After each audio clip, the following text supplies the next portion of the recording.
Time for us to begin.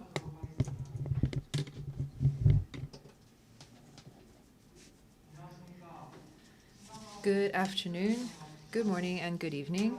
You are here at the ASEAN Smart City Development Cooperation Forum that is being hosted by the Presidential Committee on New Southern Policy, the Korea Research Institute for Human Settlements, and WeGo. My name is Ha Tae-hoon. I am with KRIHS. I will be your MC for today. For this forum, we will be discussing different measures for development cooperation to further implement Korea's new Southern policy and also explore the development needs of ASEAN. We're going to expand our understanding about the ASEAN Smart City market and also look at different measures to enhance the direction forward for development. In today's forum, we'll explore measures to enhance cooperation on ASEAN Smart City through New Southern ODA. We'll be discussing trends in ASEAN Smart City development and international cooperation, measures for Korea-ASEAN Smart City development cooperation, and financing models for developing smart cities through ODAs and JVs. We'll also look at Korea's ODA Smart City development case examples that have been conducted together with ASEAN, and also to look at Korea-ASEAN Smart City development cooperation cases as well. We will have an in-depth discussion session on these cooperation measures, and we'd like to ask you to stay with us until the very end. Korean language will be the official language for today's forum, but we do provide English simultaneous interpretation. Please set your channel to 1 for Korean and channel 2 for English. For those of you here in the offline space, you can please set your receivers to the channel of your choice. For our participants online, please know that at the World Smart City Expo website, there is Korean broadcast, and also in our English language website, there is English language broadcast as well. So please choose the website of your choice. Today's ASEAN Smart City Development Cooperation Forum is being held in a hybrid format, both on and offline. Due to a resurgence in COVID-19 recently, safety has become our top priority above all. I would like to remind you that we are in strict compliance with the government's COVID-19 guidelines. I'd like to ask all of you, both online and offline, to please stay tuned and pay attention to our forum. With that, we would like to officially begin the ASEAN Smart City Development Cooperation Forum. For the first item on our agenda, we would like to invite President Kang Hyun-soo of KRIHS for his welcome remarks. Please give him a big round of applause.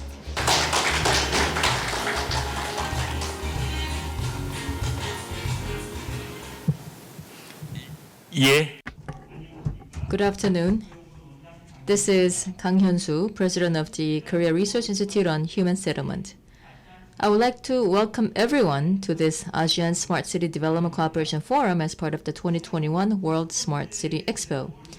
Now, this expo is being held for the 5th year this year, and for the purpose of building human-centric sustainable smart cities, it has become the biggest Asian business forum that puts together over 200 urban delegations and smart city technologies and service companies from over 60 countries.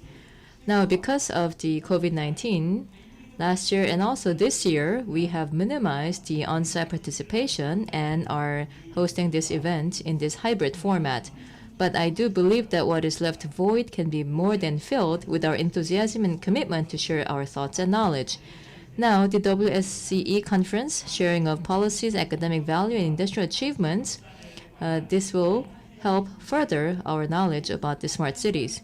And part of this is the ASEAN Smart City Development Cooperation Forum. And this is where the smart city experts of ASEAN countries and Korea get together to better understand the global trends and also to share the Korean ASEAN Smart City Development Policy and achievements under the policy of the New Southern Policy, so that we will be able to find ASEAN Smart City Development Cooperation paradigms for win-win prosperity. We can also have more discussions about practical cooperation by sharing the cases of smart city development with investment development. And I do believe that such a session on mutual understanding and experience will be a meaningful time for us to find mutual understanding and the development cooperation mode for ASEAN Smart Cities. And I would like to thank the VIPs who have graced their presence with us today, despite your busy schedule. First of all, I would like to thank Vice Chairman An Byung-hwa of the Presidential Committee on New Southern Policy. Thank you very much for joining us today. And also from the Digital Economy Promotion Agency of Thailand, Dr. Non, also Dr. Pang Sora from KRIHS, and also Mr. Chun In-hyun from the Korea Land and Housing Corporation. I would also like to thank all the moderators and discussants for joining us today. Thank you very much for your insight. In addition, I would also like to thank all the members of the ASEAN Smart City Network, the World Smart City Organization, domestic and overseas governments, public organizations, as well as all the members in presence. Thank you very much from the bottom of my heart. And please understand that because of the time constraint, I am not able to name each and every one of you. Now, once again, I would like to also thank all those who have joined us and are here with us. And I would also like to beseech everyone that we think about how we can further the paradigm of the ASEAN Smart City Development Cooperation. I do hope that we will be able to create a solid and strong network so that we can move toward the building of the smart cities together between Korea and ASEAN. And also, my research institute will continue to give our thoughts and continue with our studies so that we will be able to strengthen our solidarity and cooperation with ASEAN. And I do hope that next year, the COVID pandemic will be over so that we will be able to make more in-person visits, exchange more thoughts, so that we can also get together to think about the development of smart cities in this region. Thank you very much. 네, Thank you very much, Kang Hyun-soo, President of the Korea Research Institute for Human Settlements. Next, we'd like to invite An Byung-hwa, the Deputy Secretary General of the Presidential Committee on New Southern Policy, for his congratulatory remarks. Please give him a big round of applause.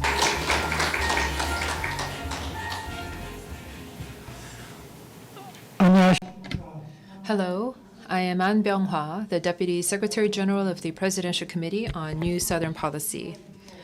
I would like to express my gratitude to Dr. Non, to Dr. Melinda Martinez, and from the Khoika Vietnam office, Seo Mi-young, for coming a long way to participate in the ASEAN Smart City Development Cooperation Forum.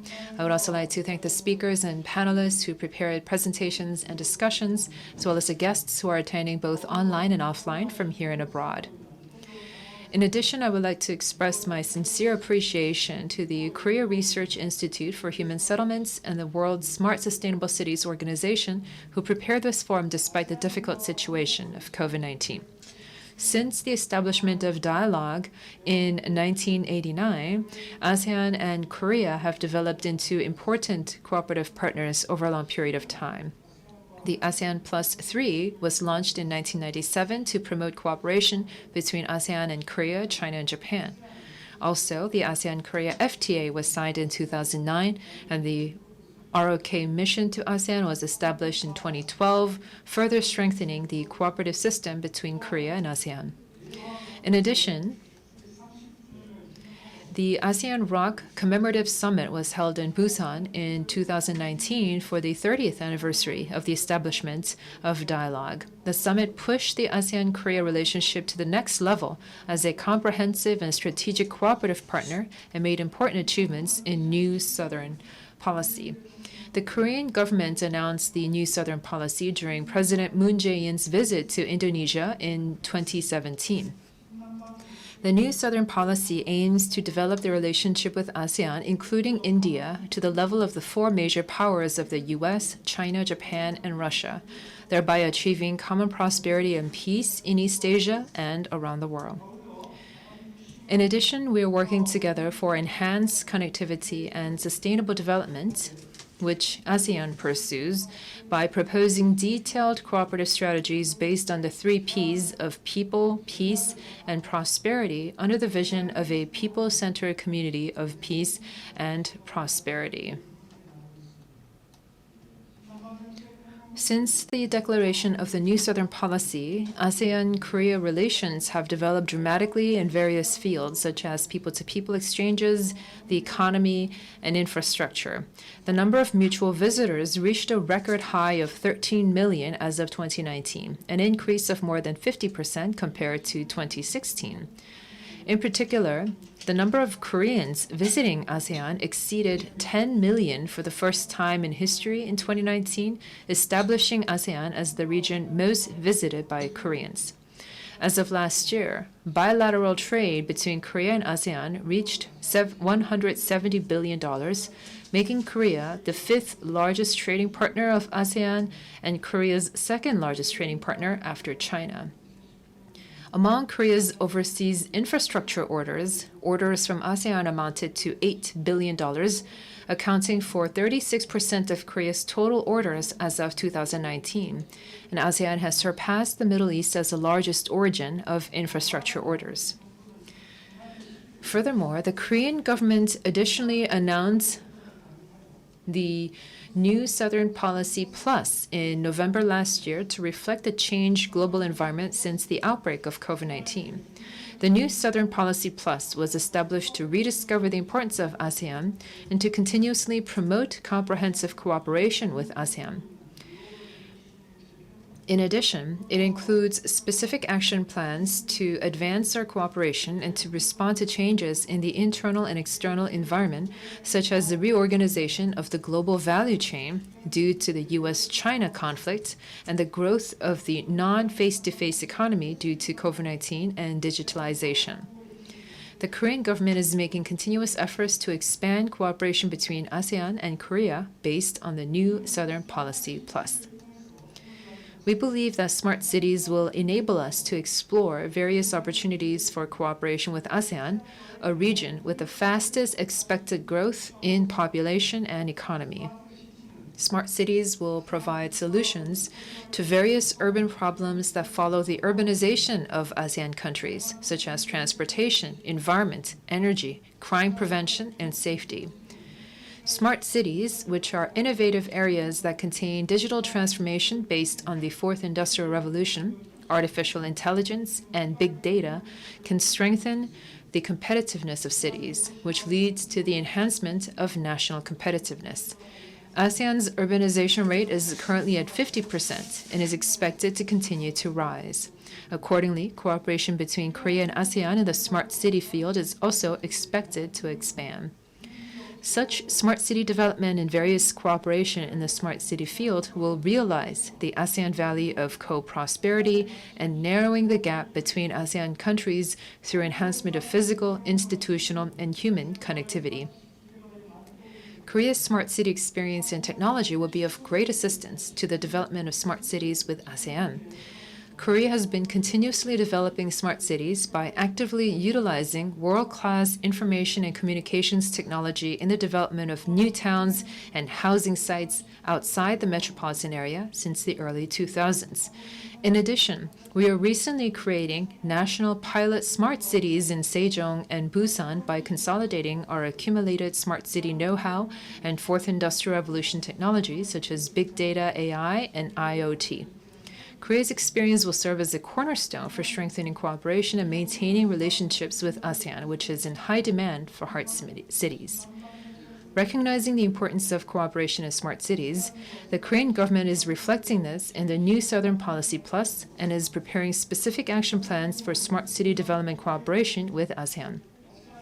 The Korean government is supporting various projects such as master plans, pilot projects, and invitational training programs so that ASEAN smart cities can advance through grants and ODA loans. Various efforts will be made to provide more effective support by linking the ODA grants and loans promoted by each ministry. In addition, by utilizing various policy funds such as the Global Infrastructure Fund and the Plant Infrastructure Smart City Fund, we will actively discover and continuously invest in development projects necessary for ASEAN.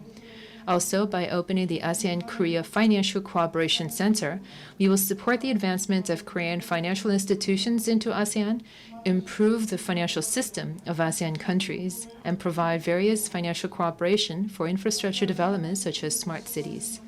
We will continue to maintain and expand cooperation with the ASEAN Smart City Network. The Korean government will also continue to review ASEAN smart city development needs and cooperate in various fields so that the development cooperation that ASEAN pursues can be realized. We hope that this forum, which is held to share wisdom on smart city development cooperation and communicate with each other, will serve as an opportunity for the co-prosperity of ASEAN and Korea. In addition, we hope that the ASEAN Smart City Network Cooperation Plan through ODA, which will be discussed in this forum, will be concretized and realized through various experts and will serve as a catalyst to promote cooperation in smart city development between ASEAN and Korea. Once again, I would like to express my gratitude to the distinguished guests who are participating online and offline despite the difficult circumstances posed by COVID-19. Thank you very much. 네, 좋은 말씀 전. Thank you very much for the kind words. And now, ladies and gentlemen, although it was not part of the original program, but then we have another congratulatory remarks. Now, let us welcome the Brunei delegate Nasri Yusuf, the Mr. From the Transport and Info Communications Department of Brunei.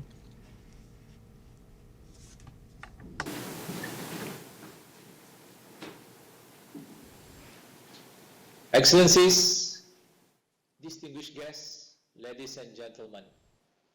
First of all, Excellencies, it is an honor and distinguished guests, ladies and gentlemen. First of all, it is an honor and privilege for me to welcome all of you to the ASEAN Smart City Development Cooperation Forum.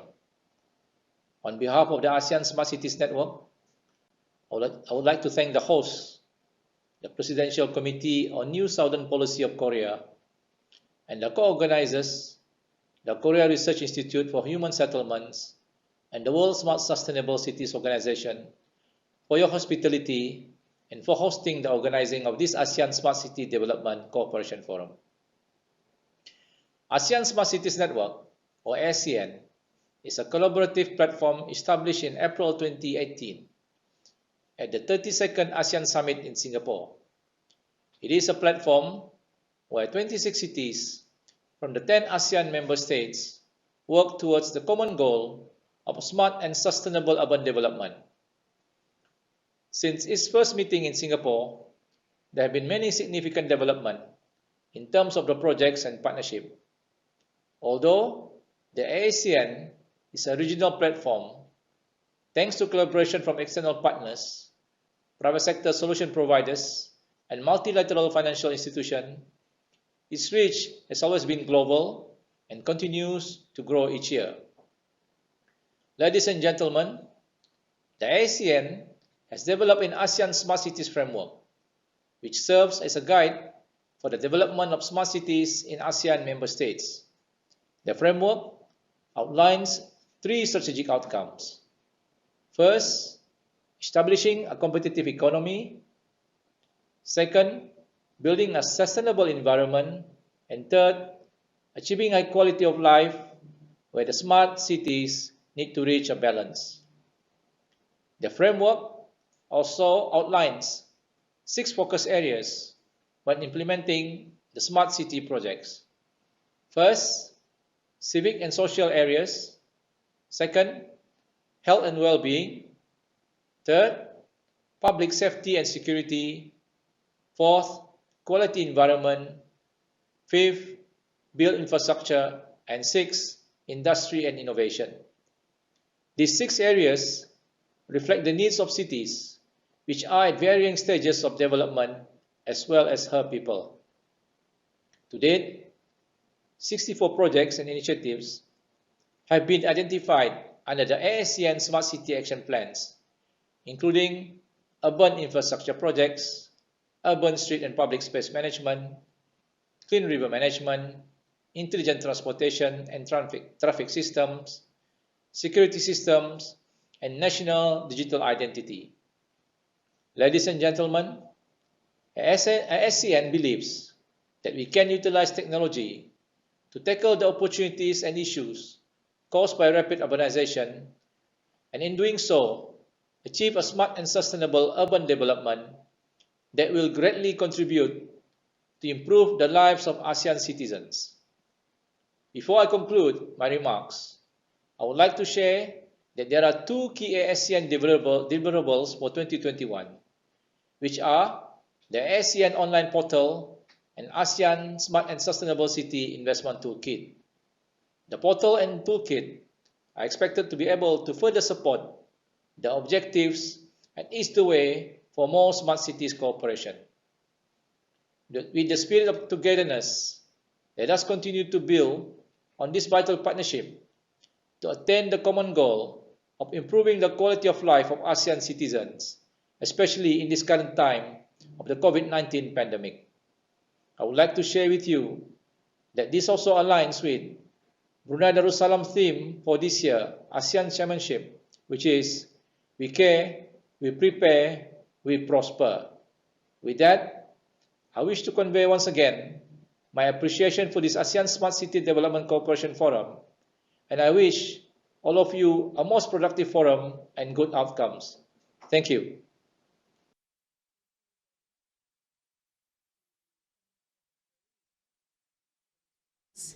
Before we begin the forum in earnest, we'd like to invite the distinguished guests to the platform and the podium to take a group photo. I'd like to ask all the representatives, the speakers, the moderators to please come forward onto the stage for the group photo. And I'd like to ask you all to please keep your face masks on at all times.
Thank you very much. Now we would like to begin the ASEAN Smart City Development Cooperation Forum in earnest, beginning with the presentations. Our first presentation will be given by Senior Expert Dr. Non of Smart City Promotion at Digital Economy Promotion Agency in Thailand. We're going to meet him online. He will be discussing ASEAN Smart City Development and Global Cooperation Trajectory. Please turn to the screen. Hello everybody, distinguished guests, colleagues and friends joining us from Kintex or elsewhere. It is my deep regret to have to talk to you through a virtual platform like this because of the pandemic-related travel restrictions. This is my second time attending World Smart City Expo. My first visit was in 2019, during which I remember fondly the numerous opportunities I had to converse with so many experts, enthusiasts, and technology providers from all over the world. Still lingering in my mind every time I think about it is the liveliness of the exchanging of ideas to help cities become smarter, to enhance the livelihood of the urban citizens. So I truly hope that we can see each other in person at the 2022 World Smart City Expo. Most of us in the world are now living in cities. So by 2050, more than 2/3 of the world's populations will be living in the cities. So matters of city development is pertinent to how we develop our socio-economic structure and environmental protocols to work in concert with speedy urbanization. Today, my task is to talk to you about some of the key collaborations and some of the important agendas that we have when it comes to smart city promotions. So let me start by briefly introducing to you who we are and what we do. So my name is Non. I work at Digital Economy Promotion Agency, or DEPA. Not only are we responsible for the promotion of the digital economy and society in Thailand, but for the building of the ecosystem of such digitally oriented society, that which is smart cities. We have the privilege to have worked with many international agencies across the globe, especially members and external partners of the ASEAN Smart Cities Network, or ASCN. And with that, I may share with you some of my thoughts about the trajectories for collaborations in building smart cities. Let me first begin by sharing the experience from our Thailand's Digital Economy Promotion Agency. We have a rather unique approach to smart city building, which has been applauded quite regularly for its creativity and efficiency. First, we believe that each city should be the one that must first evaluate its own capacity based on the demand of the citizens and the resources. A city must craft its own smart city proposal. Our agency, DEPA, will then take the proposal as a springboard to incubate, to help build capacities and match with the technology providers who could support them with the solutions that could create the value propositions for the city and the citizens. DEPA serves as a hub to connect all key components, policy, demand, and supply sides, as well as stakeholders, local governments, central governments, private sectors, academia and research institutions, citizens, and external partners, both domestically and internationally, including the ASEAN Smart Cities Network. So based on this role of ours, it is both by design and by default that we believe in collaboration to pay sustainably forward. Collaboration means we can save time and resources by sharing best practices. We don't need to reinvent the wheels on solutions that has already exist and have been proven to work. And finally, we can communicate on practical matters through concrete rather than abstract means such as pilot projects. So while we believe in collaborations, there have been studies and reports that shows that not all collaborations are equal. Many collaborative projects fail because the collaborators do not understand the basic framework of a successful collaborative program. We have learned from these failures, and it all comes down to one major problem: the mismatch between the point of view of the stakeholders, such as city leaders, and the citizens. I would like to share with you our experience both as the leading smart city agency and as one of the most enthusiastic smart city collaborators in the ASEAN region. Since 2018, ASEAN members countries have agreed to work together to support smart city endeavors through the ASEAN Smart Cities framework, for which the ASEAN Smart City Network is established, with the starting member of 26 cities to collaborate with each other. In fact, we just had our fourth annual meeting on the August 20th, during which all the 26 cities and national representatives presented their work in progress and discussed the process, challenges, and ways forward under the ASCN Smart City Action Plans, or SCAPs. Over the past 4 years, the ASCN has established quite a few landmark efforts, such as, first, the ASCN Terms of Reference, or TOR, which sets the objectives, roles, and responsibilities of all members, as well as those of the shepherds. Second, the Monitoring and Evaluation M&E framework to make sure that the spirit of sharing and co-creation is intact. Third, the protocols on the engagement with external partners so that we have a practical way forward to boost the synergy among collaborators outside of the immediate ASEAN network. Fourth, the developments of the ASEAN online portal to provide the information and updates on the progress and development of member cities and serve as a formal platform for productive communications. And fifth, the development of an ASEAN Smart and Sustainability City Investment Toolkit to help and support the financing of projects in ASEAN member cities. All these efforts will lead to a more dynamic form of collaborations among the members and with global communities.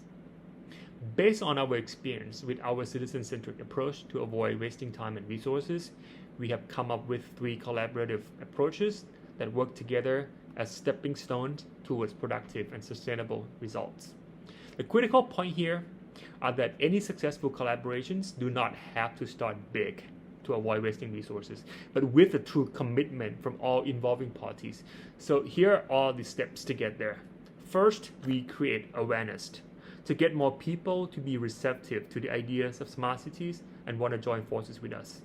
For instance, since last year, we have been working with the UK government to create Thailand UK Tech Export Academy to build up the awareness of smart cities in the region. This awareness leads to the second step, which is capacity building among stakeholders, especially the city leaders. In fact, a couple of weeks ago, we have organized one of the most important capacity building events in the ASEAN region, which is the Singapore-Thailand Third Country Training Program, which we had with us Deputy Director General level participants from all ASEAN countries intensively engaged with us for 5 straight days. We all co-learn, brainstorm, and discuss methods and ways to do smart cities considering different contexts and different experiences. And with that, we hope that eventually the third step, which is the pilot projects, will materialize. Because the pilot project is about showing what can be done rather than telling. Pilot projects have proven to be quite useful in reducing frictions, inertia, and resistance in the process. I think this is a good opportunity to return briefly to the working definitions of a smart city. Any search engine will come up with hundreds of definitions. Let me bring your attention to 4 of them, which, after integrating the key ideas from all of them, comes to a working definition that goes like this. A smart city should be thought of as a continuing process rather than an outcome, with the goal of humans' well-being, focusing on the effective integrations of physical and digital human systems. Otherwise, you'd be building cities for machines. And after all, making the most optimal use of available interconnected information that enables the possibility for scalability for the product and services to solve common problems. So how do we materialize one of the 3 collaborative approaches here?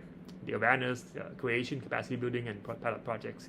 This is where we have come up with another 3 elements of successful collaborations. All successful collaboration projects must have all these 3 elements: citizen centricity, innovative business model, and data agility. So let's go to them one by one. So you may have heard of many technologies companies usually fail because they are focusing on building an app rather than creating a solution that uses technology to scale it. Citizen centricity means that people's well-being serve as the key performance indicator or KPI of a smart city, and that technology should not be taken center stage but in the background. Many people think of smart city as cities in the sci-fi movies where robots walk the streets and drones are flying the sky, but those are not the KPIs. Smart cities make use of appropriate technology such as automation and sensors so that the citizens may have benefited from getting more time to spend with their family, since automation has already taken care of all the mundane tasks, or that they could get home faster because of the IoT traffic light works so seamlessly to manage the traffic. One of the projects on which we are working in collaboration with the Ministry of Land, Infrastructure, Transport and Tourism, or MLIT of Japan, is precisely designed to do just that. We are jointly designing an open data platform to analyze comprehensive mobility data in Phuket to ease the pain points of both the residents and visitors. With the expertise of our partners and our understanding of socioeconomic insights, we hope that this open data platform could both solve the difficulty of getting around the island and create opportunities for open innovations. This project is among 30 projects in 26 ASEAN member cities funded by Japan's MLIT this year. These 30 projects range from master planning studies, pre-feasibility study, feasibility study, capacity building program, and finally, experimental implementation, of which this Mobility as a Service project in Phuket is in the category. The second element is an innovative business model. Because most smart city solutions are new solutions for open-ended problems, by definition, the business model for them must also be reinvented. One of the approaches discussed by many in terms of bankability is the so-called public-private partnership, or PPP. We took the liberty to suggest one more P, which is P for the people, because the public and the private sectors must understand the real demands before they could agree on what to invest in. There are many other interesting business models too, such as crowdfunding, debt financing, international seed grants, loans, and so on. An example of this is a collaborative project through the auspices of the 2020 K-City Global Collaboration Program. The city of Khon Kaen benefited from this mobility master planning study done by the Korean Transport Institute, or KOTI, which was done in conjunction with the city's development planning through the Transit-Oriented Development, or TOD. The components is the business of platform, making full use of data agility. This is because it is important that cities are responsible for building the middle smart city platform layer that enables the transactions among the innovative solutions and the physical world. So I hope that I have provided you with some key points about collaborations in the field of smart cities based on our experience working with both domestic and global partners. So if I may sum up this presentation with some key takeaways. First, we must start with the people and not the tech. I can't stress enough the importance of this point. Most, if not all, failures are the results of the misalignment between the demand of the citizens and the supply of the available technology that tech companies may want to impose on the citizens, whether they are relevant or appropriate to the context. Second, we want to focus on value, not optimizations. Many tech companies are obsessed, and they are rightly doing so in some respects, with optimizations. But at the end of the day, if the values are not perceived by the citizens, such technology, no matter how high-tech it is, would probably be as good as non-existent. The next 2 points have to do with the overall policy, namely the facilitations of the conversations among key stakeholders, including private entrepreneurs and potential investors who have the technology and the business model to drive smart cities. All these should be on the table together. Fourth, we need more open data for all citizens, which has proven to lead both to more trust and transparency among the beneficiaries and on the governments, and created innovations that could result in robust solutions to come. Fifth, leadership is what drives the process. So we wanted to collaborate with cities that have good governance through both visionary and practical leadership. It doesn't necessarily mean a strong leadership per se, but an empathetic leadership who can get everyone on the table to make use of their full potential. This is a key challenge, and a capacity building approach to collaboration can foster this type of leadership. Finally, the 3 approaches for sustainable, not a one-time collaboration: awareness creation, capacity buildings, and eventually pilot projects. Finally, I like to give credits to our partner, the City Possible program by MasterCard, who has created another 3 models for sustainable collaborations. Today, you will be taking away with you many ideas that have 3 components, such as 3 approaches, 3 components, and 3 models. Although it's not intentional, it is a good mnemonic device. City Possible first built a network of global communities who deeply cares and who really want to make smart city a reality. They then propose sound projects for co-creation by borrowing experiences and best practices from each other, bringing in the proven techniques such as technological sandbox and proof of concept, or POC, to test out those projects' ideas. Finally, because most cities share common problems, projects that work should be publicized for scalability, which lies at the very heart of why we collaborate in the first place, as discussed earlier in this presentation. For those who would like to learn more about what we're doing, I'd like to invite you to look at our Smart City Handbook, an example of an awareness creation type of collaboration between our agency and the UK government and British Embassy Bangkok that has led to quite a few capacity building programs and pilot projects. You can download it from the link, and if you have any questions, please feel free to email me anytime. I'm still going to be here for the discussions, and hopefully the discussion will lead to some of the solutions that we can co-create together. So thank you so much for your attention. I apologize for not being able to be with you in person in Korea right now, but my thoughts are always with you, and I'm looking forward to the following conversation. Thank you so much.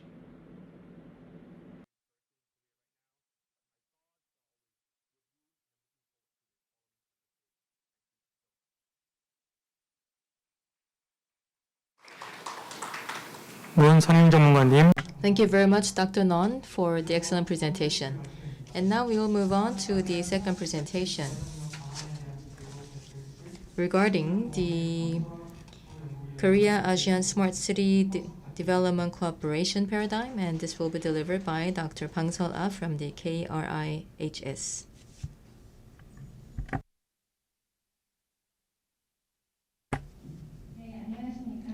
Good afternoon, ladies and gentlemen.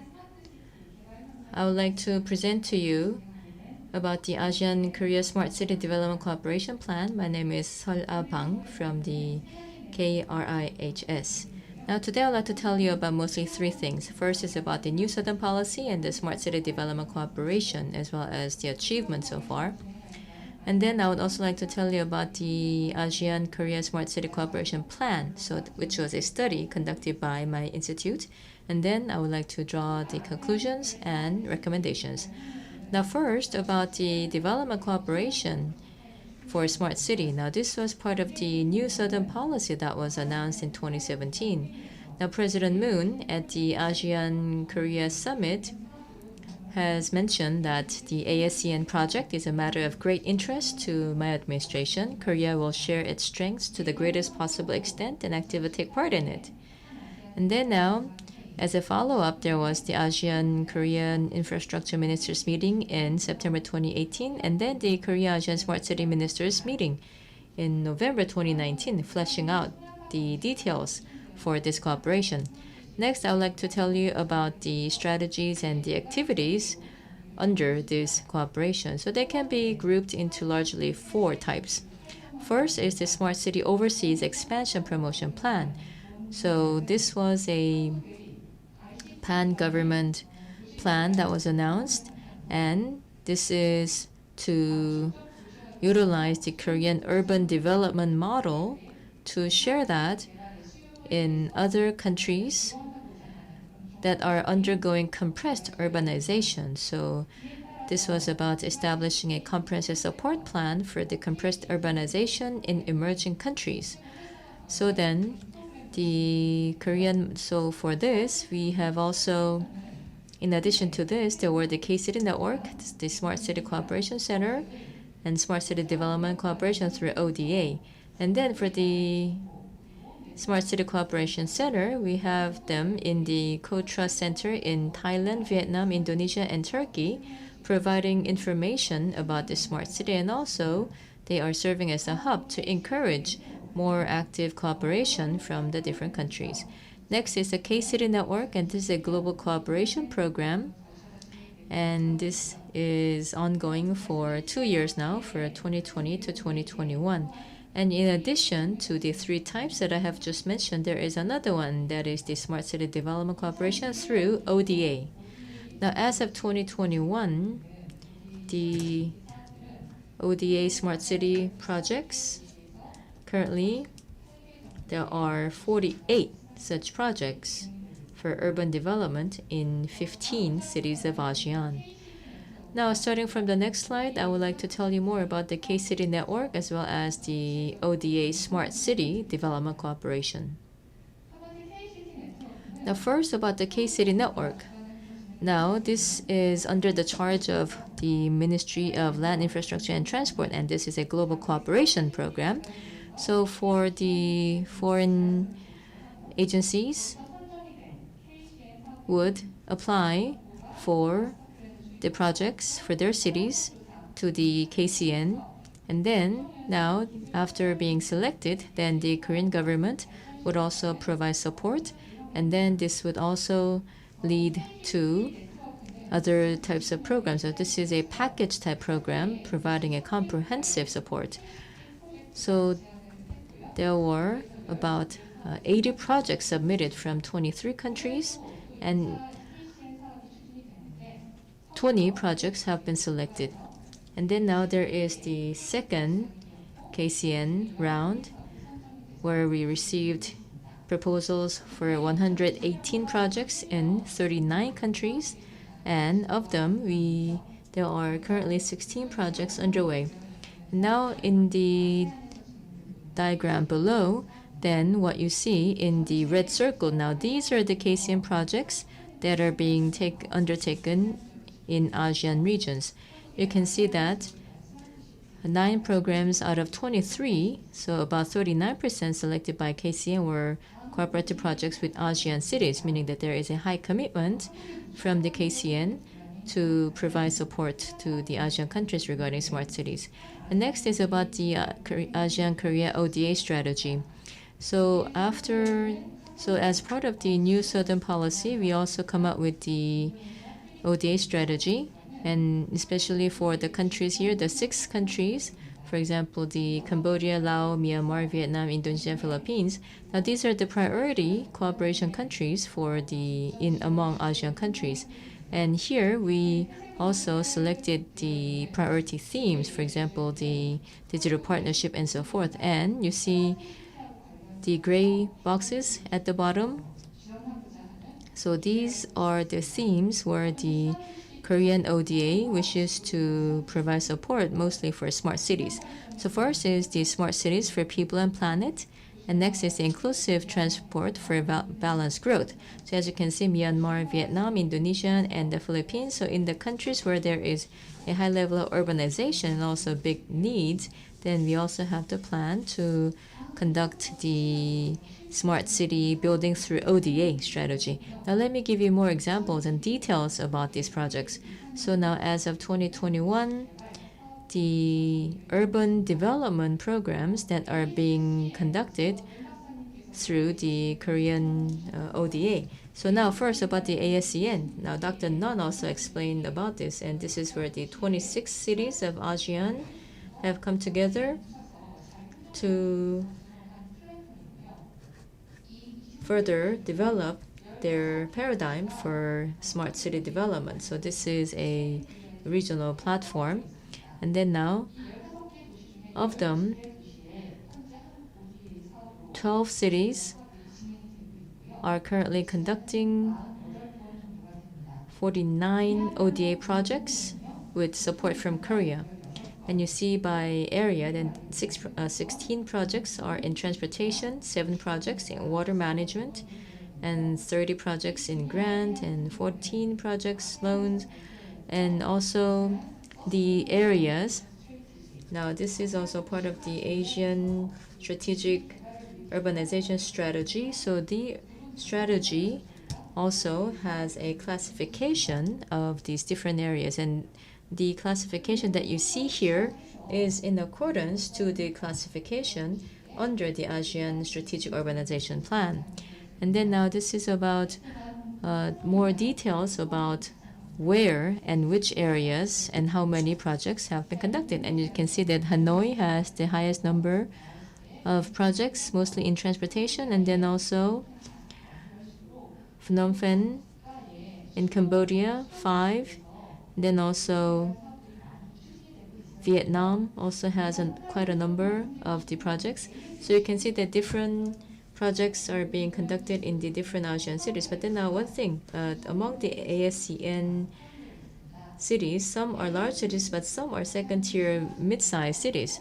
So for the ASEAN urbanization strategy, and then also, as was mentioned by the ASEAN Smart City Framework, in the future, there will be more cities in ASEAN that are mid-sized. So for example, between 500,000 to 5 million, and it is going to be these mid-sized cities that will be leading the development of the country. So then for Korea as well, then as we work towards smart cities as well as the support, then instead of focusing on large cities where they are already receiving quite a lot of donor support, so of course those large cities are important, but perhaps it is also equally important for us to concentrate on the mid-sized or the smaller cities.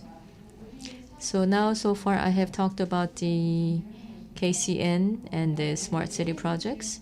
And then now this is showing you by geography. So again, there are 50 urban development projects in 14 ASCN cities for smart city cooperation. So now then, with a growing need for such cooperation, I believe that the Korean-led projects are also now in a leapfrogging stage. So especially under the COVID-19, when the basic infrastructure has become more important, Korea is also becoming more strategic and also has to become more strategic and systematic in terms of such cooperation. So then, let me also tell you about the study for the advancement of the ASEAN Smart City Solution Package that was conducted by KRIHS this year. Now, this study was conducted on the background of the demand for ASEAN Smart City development growing, and also Korea is already conducting a lot of cooperation for smart city development. So, against this backdrop, then there was a need to give the entire project a better order and better system. And we analyzed the diversity of conditions in ASEAN countries and the cities, and then also looked into the cooperation conditions with Korea, and then also we presented the main study results by country, city, and sector. So then first is the analysis results by country. So then in terms of the country-to-country cooperation, there were largely 3 dimensions of analysis. So first was about the cooperation conditions with Korea. So in other words, so far Korea, so how much has it cultivated the environment in this country to cooperate with Korea? And then the second dimension was the demands for urban development. So again, this is the demand coming from the particular city. So what is their current need and what is their current level of development? The third dimension is conditions for smart city development. In other words, this was about the commitment or the will in this country and city to cooperate with Korea, and also whether they had the capability to develop into a smart city. And then now for each dimension, then we also developed 4 indicators, and then we also quantified the data belonging to each country in order to do this kind of quantitative analysis. So for example, for the total budget for bilateral ODA, so in this case, the Korean ODA statistics portal, so we were able to see this. Then we can see that Vietnam was receiving the highest amount, and also Cambodia and Laos, they also had a high share. And then also we looked at the number of urban development projects in Korean ODA, and also to see how Korea, for example, the percentage of Korean ODA among total national aid budget by country. So for example, Laos, so out of their total development budget, the Korean ODA was about 17.5%, meaning that there was a very high share for the development budget coming from Korea. And second, so in the second dimension, one of the indicators was the annual urban population growth rate. So for example, Laos, Cambodia, and Vietnam, so they were the fastest growing cities. And then also compared to that, looking at the last infrastructure index, and you can see that in these cities, their infrastructure development, it was only about at 20, score of 20. So you can see that their infrastructure still had a lot of room for improvement.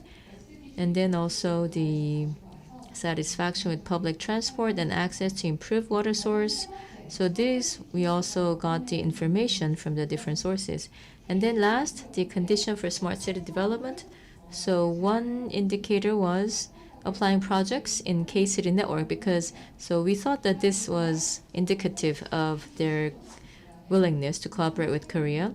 Then also the Global Innovation Index, population using the internet, and GDP per capita. So these were the indicators that we have used in order to gauge the conditions for smart city development. And then now based on these scores, we changed them into standardized scores, and then also came up with the different indicators per country. And we have then turned them into these graphs, as you can see here. So in the D2, D1 quadrant, now the horizontal axis is about their smart city development demand, and the vertical axis is cooperation with Korea. So now in this first graph, you can see that like Cambodia and Laos, they have high demand and also they have good cooperation conditions with Korea. But then now, countries like Brunei, Thailand, Singapore. So they have quite well-developed cities. So their infrastructure need was not very high. And also because they are not ODA recipients, so in terms of the cooperation for the development budget, the room for cooperation with Korea was not as large. And then also the red dotted line indicates the ODA partner countries. And then the blue dotted line, non-ODA partner countries. And then you see that between these two groups, you can see that they were obviously in different circumstances. So based on that, then for Korea to cooperate with ASEAN cities for the smart cities, then we were also able to typify them into 5 different types of cooperation. And then also the positive indicates higher than average, negative means lower than average.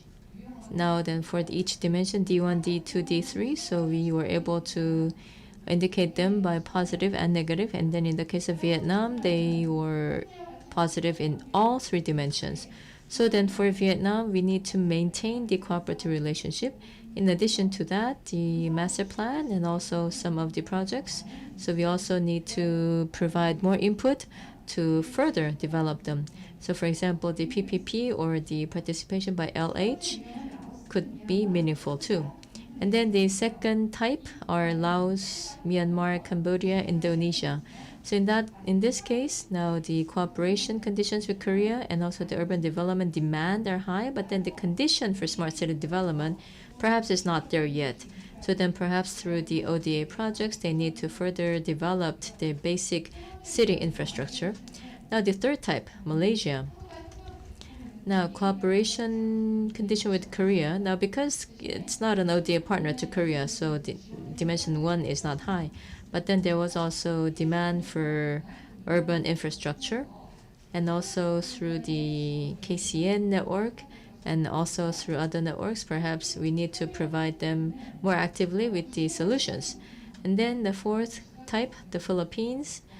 Now, the urban development demand was quite high, but not so in the other 2 dimensions.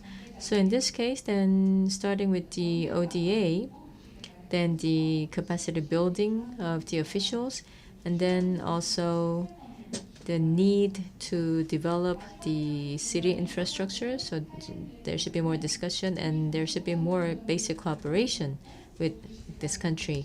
Then the last group, Brunei, Singapore, Thailand. Now, their urban development is already quite high. So in this case, perhaps what we can do is joint participation in ASCN or other countries through technical cooperation. So far I have summarized how the type of cooperation model that we need to have with different countries. Next is at the city level.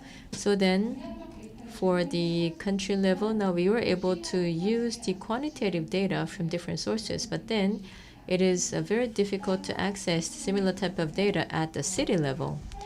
So for this, we had to conduct a survey. So early this year, this was for about a month. So for the national representatives of the ASCN and also the CSCO, so we have distributed our questionnaires and also received them back. So from 3 NRs, from the different countries, so NR responses from 3 countries, then also CSC responses from 10 cities. So then the responses centered around the initial phase. So for example, the feasibility study, master plan, and then also at the design phase, basic design system planning. So we were able to discover that in terms of the technical assistance, they wanted to have the assistance in the early stage. And then in terms of the financial assistance, the highest preference was for grant aid. Then of course, PPP and private enterprise investment was also preferred. But again, the most preferred was the grant aid.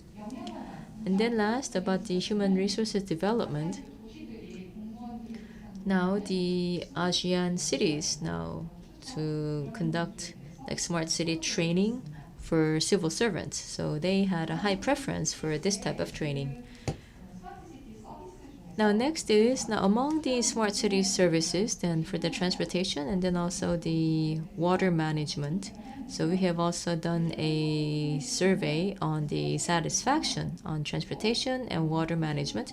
Now for public transportation, now for example, the inconvenience of transit and also insufficient, inaccurate public transportation information. So these were some of the areas of high dissatisfaction marked in red. Then also the intersection congestion and overall congestion were some of the problems cited by the ASEAN cities themselves. And because Korea also has some services that can ease some of these problems, so perhaps we could have a cooperation in public transportation at a basic level. And next is about the water management. Now, where it says I and also B, so these markings, now it means basic infrastructure and then also basic monitoring and control system. So as you can see, so in the water projects, so you can see that what they prefer is not such sophisticated or upgraded system, but then what they need the most are really at the basic level. So you can see that they needed to have the type of a basic approach to water management in order to make quick improvement in their water system. The last is about, so I talked about the country level and then the city level, and next is the sector level. So then for that, I have come up with the service catalog. So as I mentioned earlier, the transportation and also the water area are the two biggest areas for Korea's cooperation. So I have also come up with the service catalog for each. So for example, for the public transport, congestion-free, safety, and sustainability. So these are the 4 important themes selected in the transportation center. And then as you can see, the ASEAN Sustainable Organizations strategy. Again, so these are also mentioned in this strategy as being needed by the ASEAN cities. And then now, under each category, we also categorize the services into different ones, from essential service, value-added service, to future services. So what is important is for the different cities to understand their current status, and by doing so, they can also understand the level of services that they need, and then perhaps they can start their own projects based on this service catalog. So unlike in the past, it's not going to be like transportation projects standalone, but even inside the same sector, we need to provide the different services in a more sophisticated strategy. And then next is the service catalog for environment and water sector. So here you see the adaptation to flood and safe drinking water, clean water and sanitation, waste management. And then here there are 4 service levels that are suggested, including the basic infrastructure. So far I have talked about the country level and the city level and sector level strategy for development. Now last are my conclusion and suggestions. Now first is that we need to build an integrated urban development plan to redefine the direction of the Korea ASEAN Smart City development. So Korea is currently working together with many different countries for smart city, and of course such effort is based on Korea's know-how and experience. But then I don't think it is being converged as, let's say, a Korea-led smart city. So in other words, we need to have a more integrated urban development platform. And second, we need to analyze the demand and supply so that we will be able to provide customized solution to not only at the country level, but also at the city level. And based on that, we can also identify the key areas of cooperation and also encourage participation by the private sector. And third is we need to strengthen and sustain network building with ASEAN cities.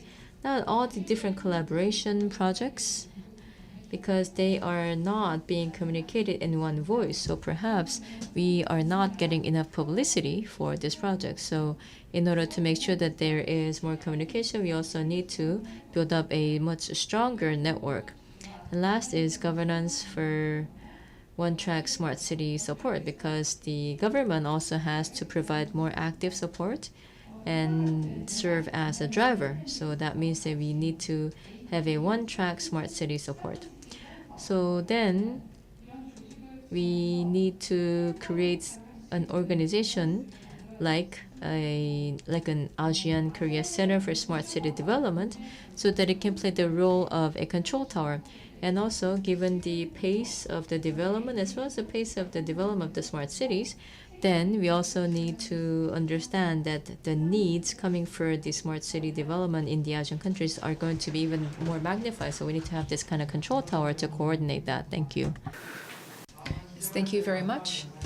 Next, we'd like to move on to our last speaker, Ton In-hyun from the Korea Land and Housing Corporation, who will be discussing funding models for smart city development, ODA, and joint venture investment. Please give him a big hand.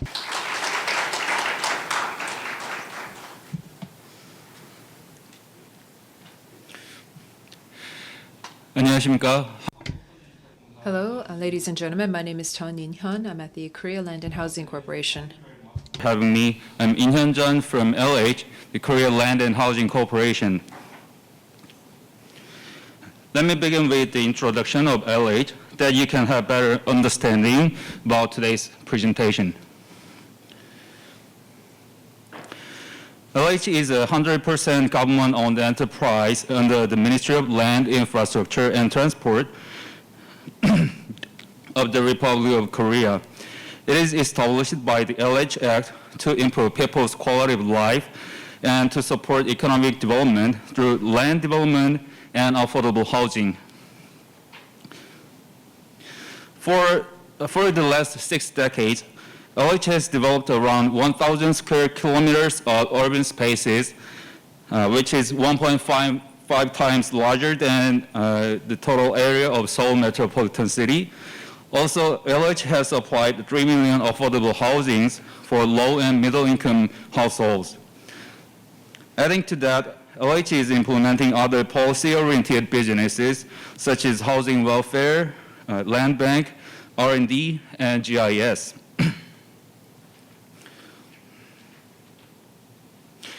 Currently, LH is working on 33 overseas projects in 15 countries, and 20 of them are located in ASEAN countries. Let's move on to smart cities. I don't think I have seen a common definition of smart city which is widely agreed. Countries have different goals, definitions, and approaches to develop smart cities, depending on their own circumstances, culture, and backgrounds.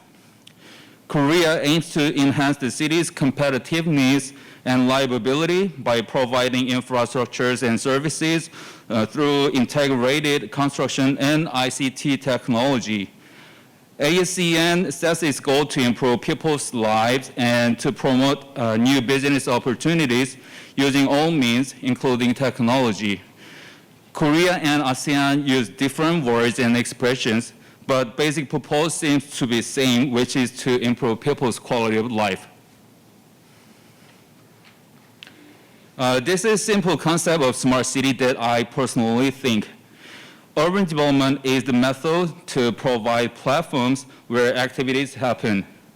Without a place and people, there is no need of services. If you already have a city as a platform, you can skip this phase.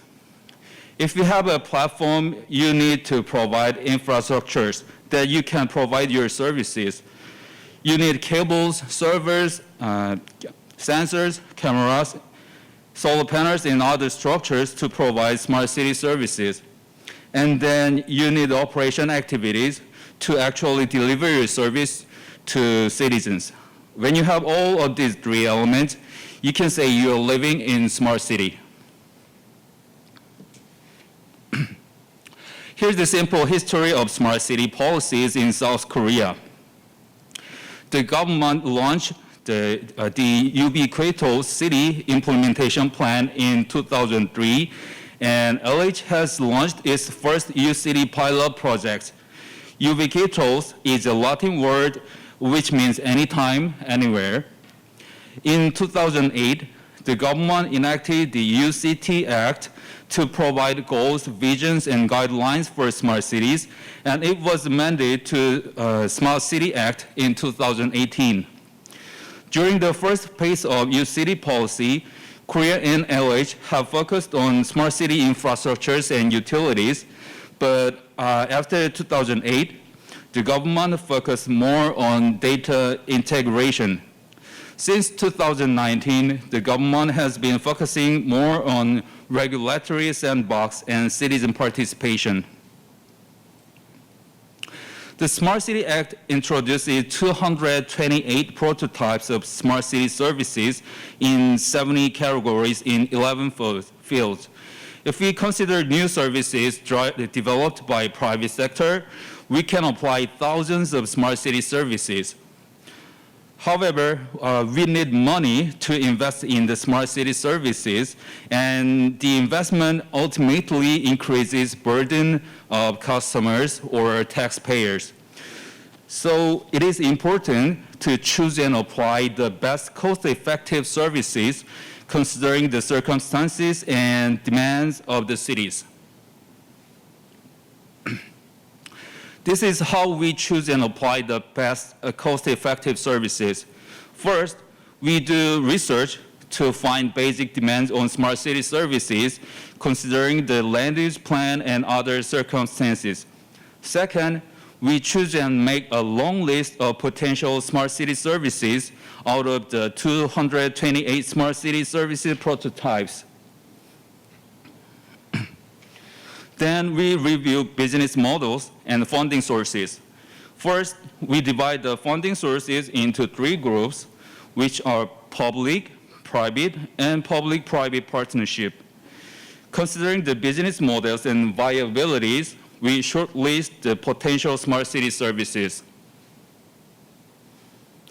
After that, we draw the master plan using the selected smart city services, considering the service types, locations, and specifications.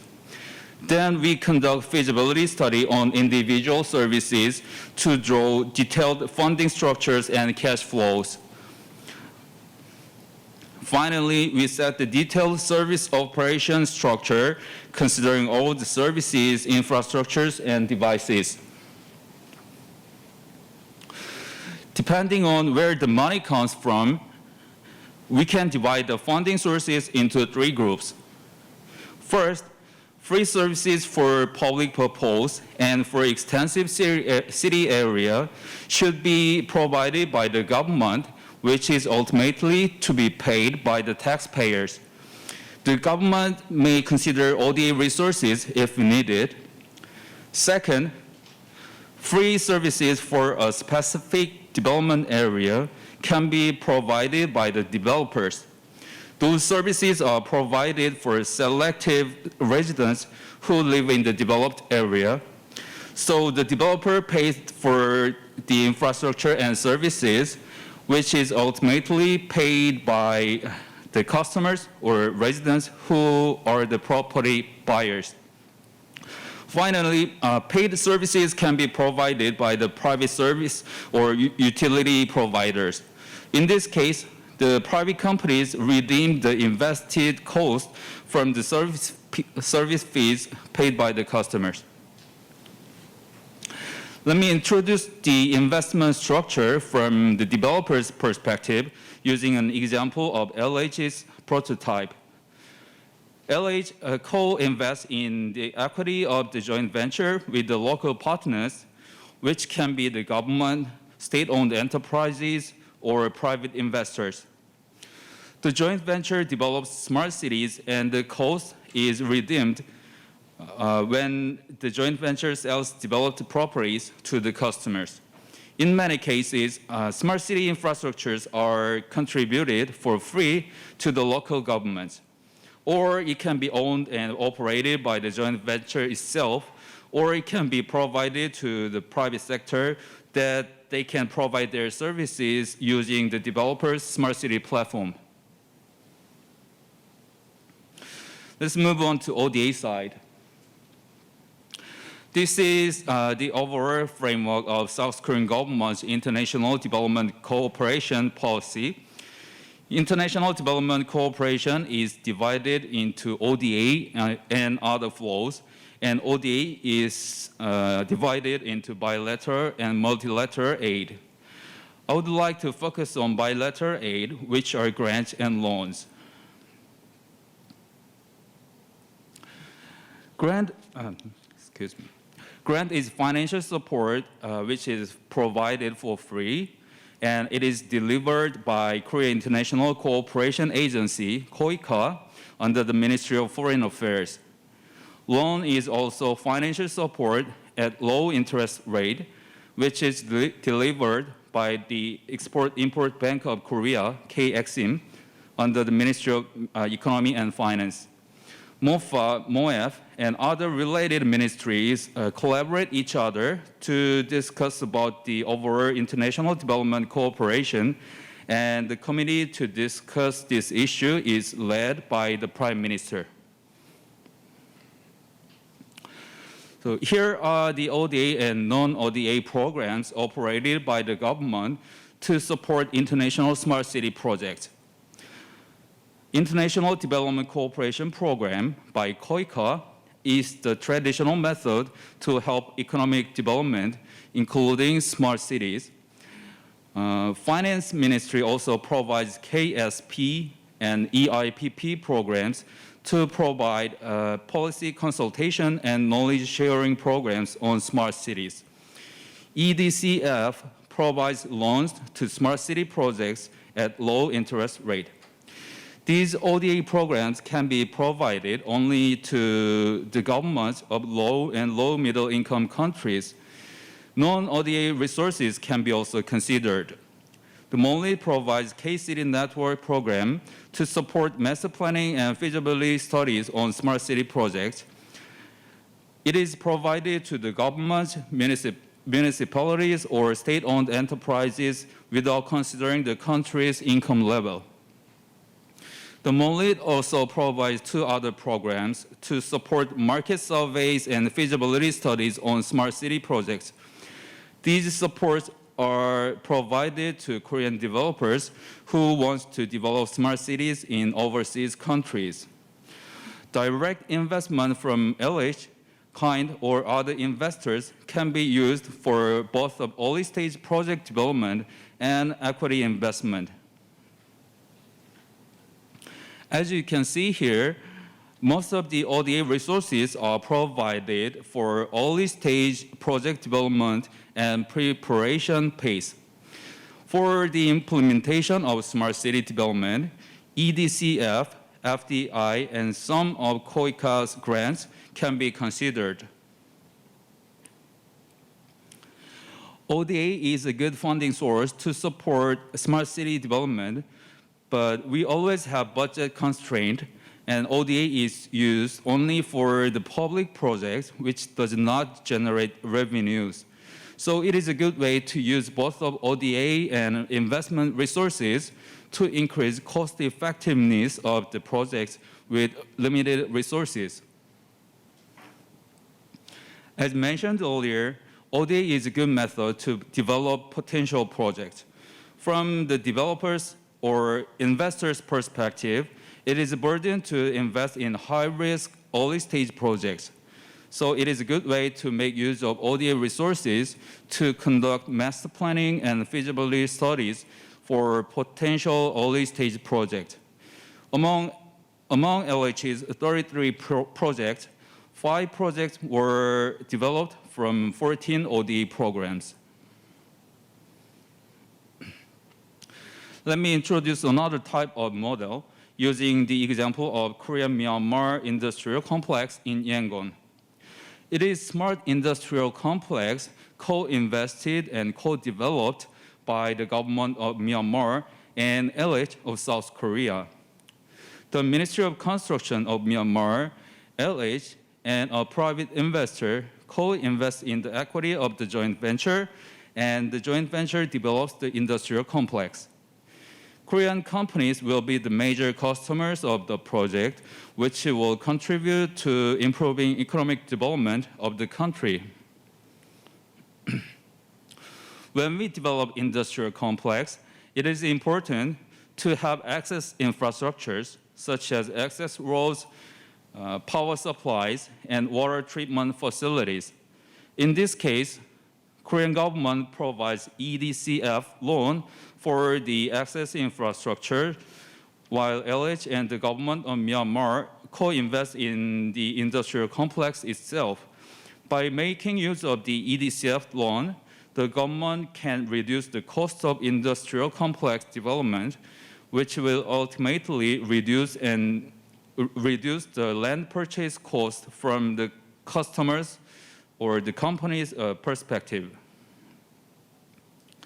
Here's another example in Myanmar, which are Korea-Myanmar Friendship Bridge and Dala New Township in Yangon.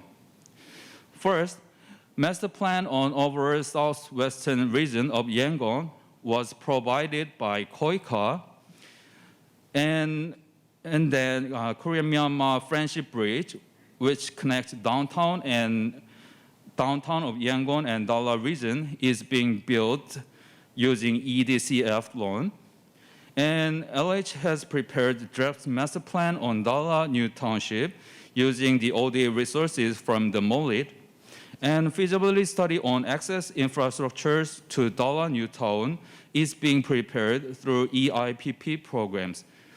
And now LH is working on feasibility study of Dala New Town Phase 1 to make investment decision using the financial support from the MOLIT.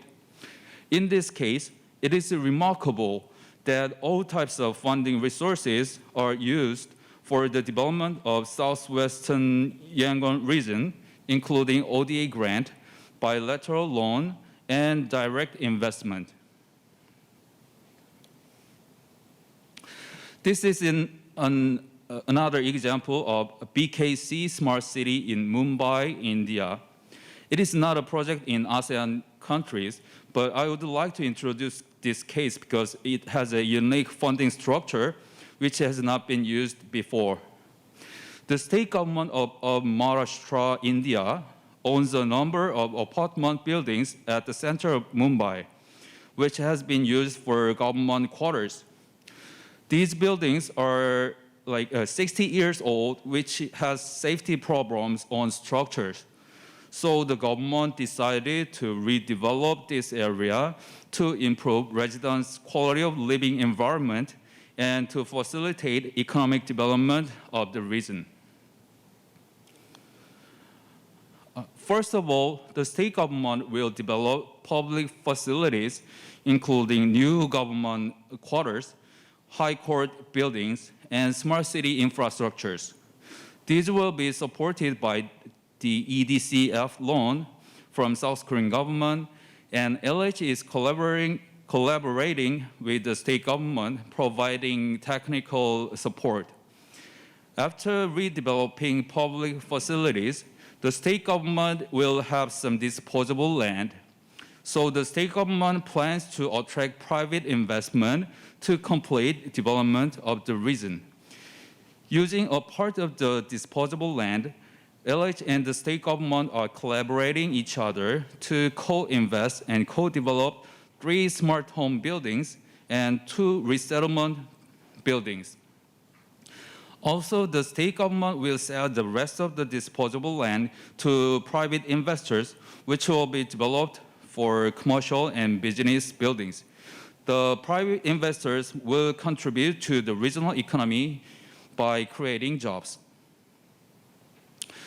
Here's the overall investment structure of this project. Let me skip explaining the details.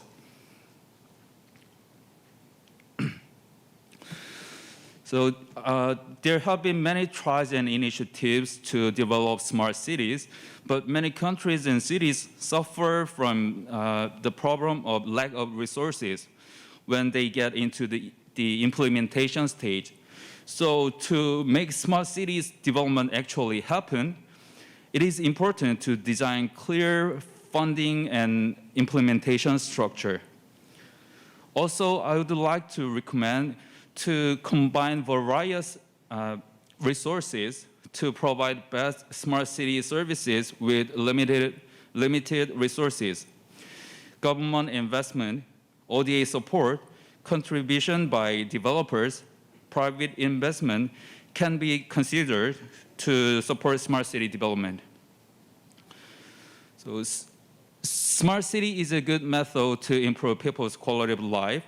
It is not only the high-tech, high-cost development for a few developed countries, but also a basic method to improve people's quality of life for all countries in the world.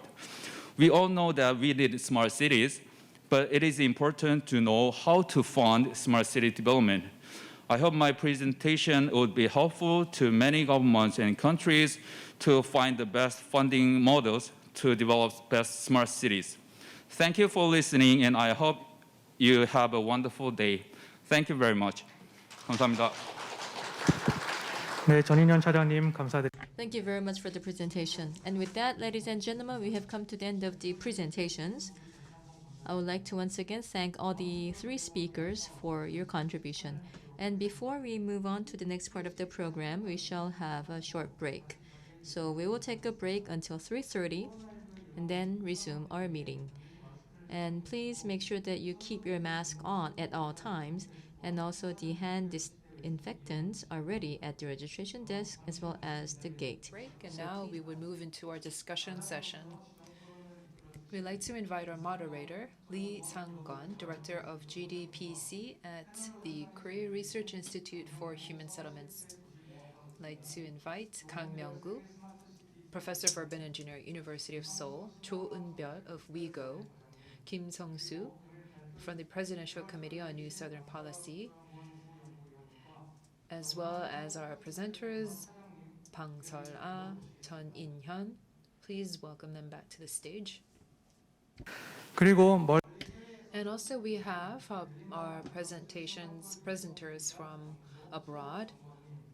Melinda Martinez, Senior Researcher at ASEAN Study Center at ISEAS Yusof Ishak Institute, and from the Quaker Vietnam office, Ho Mi-young, and Dr. Non from DEPA. 자, 그럼 이상 I'd like to hand over the microphone to our director, please. 입니다. 네, Thank you very much for the introduction. As just introduced, I am from the GDPC, the director of the KRIHS. So now it is a great honor for me to be presiding over this meeting.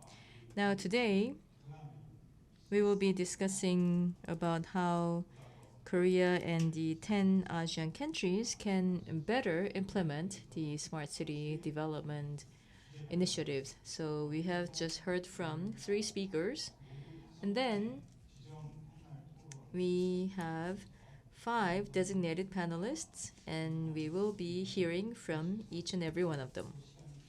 Time allowing, we would also elicit some questions and comments from the floor. So this exercise will last for about 1 hour. And then now, so first, we have heard from Dr. Non about the Thai situation, and then also about what we need to improve our strategy in the cooperation with Korea. And then he was followed by Dr. Bang Seol-ah from the KRIHS, and she told us about the smart city projects and also the Korean and the ASEAN cooperation. And then Mr. Chun In-hyun from the Housing and Land Corporation has also told us about how we can finance these projects. So thank you very much for that. And then now, our panelists, we have Ms. Melinda Martinez, and then Professor of University of Seoul, Kang Myung-gu, and then we also have Ms. Cho Eun-byul, and then also Ms. Ho Mi-young. And then also we have Mr. Kim Song-soo present here with us. So we will be having a panel discussion with these esteemed panelists. Now, as for the order of the program, you can also find it in the program book. And we shall start out with Dr. Melinda Martinez. So, the senior researcher from Singapore Isaac Yusof Research Center. And she will tell us about, well, because I see that a lot of countries are highly interested in the ASEAN Smart City. So, for example, the US, Japan. So these countries are also highly interested, especially China, also highly interested, especially with its One Belt, One Road project. Now it will be making heavier investment into this region, especially then compared to them. What is the kind of strategy that Korea needs? And also, what does Korea have to do in order to, for example, conduct its activities in the niche market, perhaps? So I'm sure that she will also give us a great insight. So now, why don't I first invite Melinda Martinez to be followed by Professor Kang. So we will go in that order. So then we have the online connection with researcher Melinda Martinez. So then, yes, if you could go ahead, please. Thank you. Thank you very much to the World Smart Cities Expo for inviting me here. It's an honor and privilege to speak among the distinguished speakers and discussants today. My name is Melinda Martinez. I'm lead researcher at the ASEAN Studies Center at the ICS Yusof Ishak Institute in Singapore. My research focuses on development trends across the region. I'm particularly interested in looking at smart city trends from the demand side, as the ASEAN region is growing rapidly and keep attracting more investments. So I would like to start by highlighting what the speakers before me have raised. Today, almost 50% of ASEAN's population lives in cities, and ASEAN predicts that there will be an additional 70 million of people living across the region city by 2025. The rapid pace of urbanization will undoubtedly affect millions of people around the region and pose some challenges for health, safety, and also the environment. But urbanization also creates a growing demand for solutions to manage the urban environment. The ASEAN Smart Cities Network, launched in 2018, has shown that ASEAN is fully committed to creating an enabling environment for solution providers to invest and initiate projects, especially those that utilize smart technology. Some projects funded by the private sectors and development partners from all across the globe have started to materialize across ASEAN cities. These include around 50 smart city projects funded by the government of the Republic of Korea, as we saw from the previous presentation. As a like-minded partner of ASEAN, the ROK has provided much needed capital to fund ASEAN's urban infrastructure projects. However, as one of the fastest growing regions globally, ASEAN has become an attractive place for other foreign investors too. Thus, I think the ROK must strategically target new emerging sectors to avoid direct competitions, which, for instance, China, which provide large-scale amount of capital for infrastructure projects such as roads, bridges, harbors, and the 5G network through the Belt and Road Initiative. We also see the United States is very active in providing banking, financial support, and also big tech investments, social media such as Facebook and Twitter to the region. And we notice also Japan has been very active in providing quality infrastructure investments in the transportation and the manufacturing sector. So the ROK's commitment to invest in a more niche sector, such as smart city projects, converts really well with ASEAN aspiration to embark on the Industry 4.0. With a youthful population, a rising middle class, and rapid urbanization, The region provides ample investment opportunities for the ROK's industry and business players. Please allow me to share some of the critical sectors that businesses and industry can tap into in the future. I believe these 5 sectors are going to grow rapidly in the following years. First, integrated mixed-use and township developments. As the middle class and the overall economic growth rise, there will be more demand for quality housing, commercial facilities, and public services in the region. In order to improve the quality of life, residents should be able to find everything they require, such as work, retail, leisure, within a short distance. Therefore, it's very important for developers to build a more integrated and mixed-use estate. Singapore, for instance, recently introduced the goal of a 20-minute town, which allows residents to reach amenities within their residential towns only in 20 minutes. It should also be noted that the fastest growing cities in ASEAN in terms of population will happen in the secondary cities, such as Johor Bahru, Makassar, Davao, Da Nang, and many others.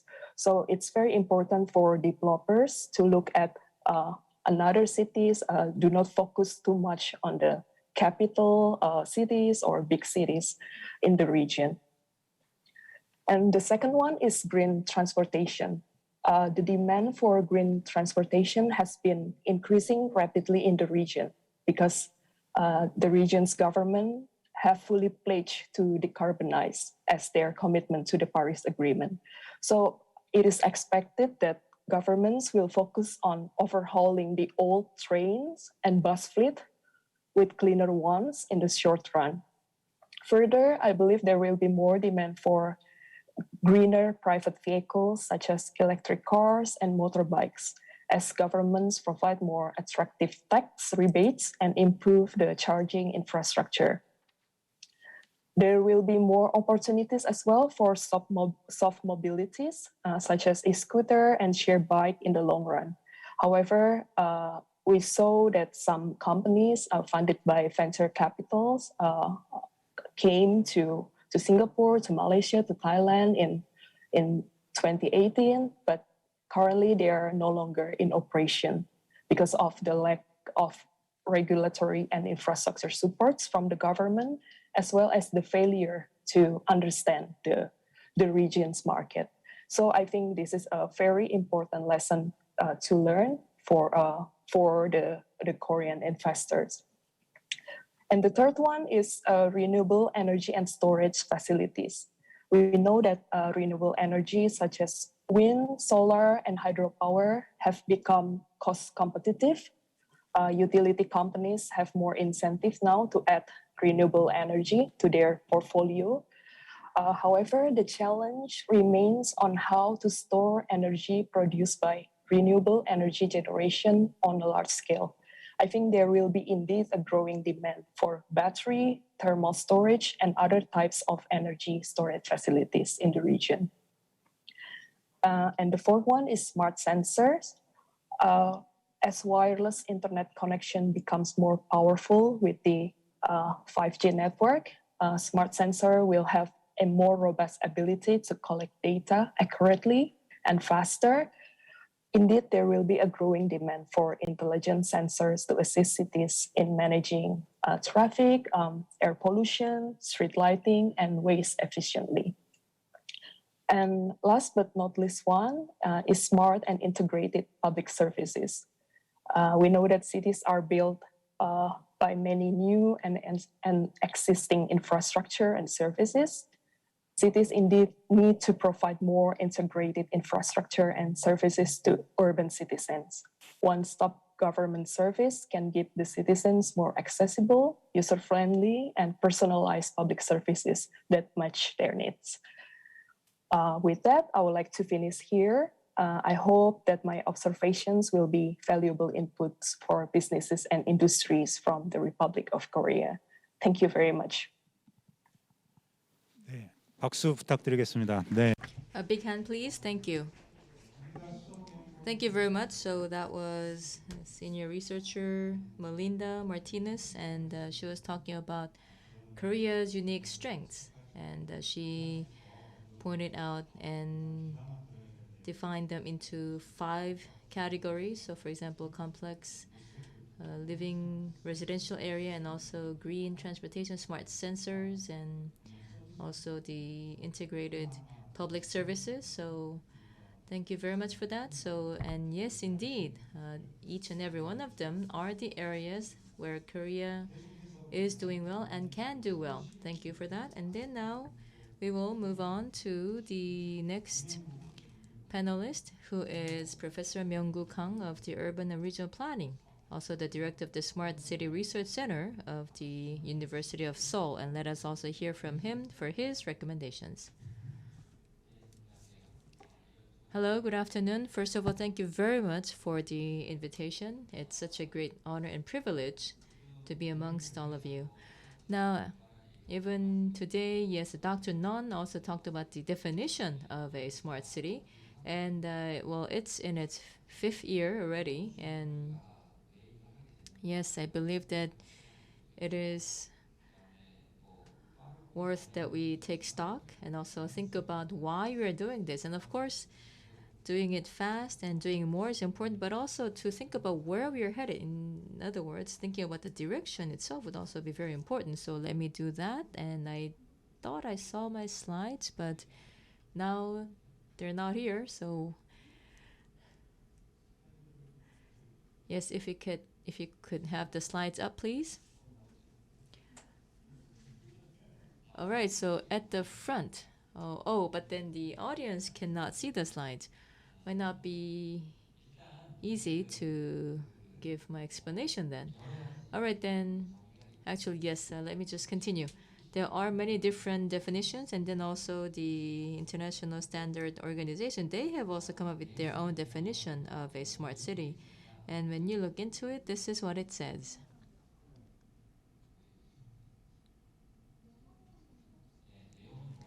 So then, this is what it says. So in terms of it has to provide social, economic, and environmental sustainability. It also has to address many different challenges of a city, and also how through data analysis and also based on evidence. So how are we going to make improvement based on evidence? Then also to deliver better services and quality of life. And also there are 2 concerns.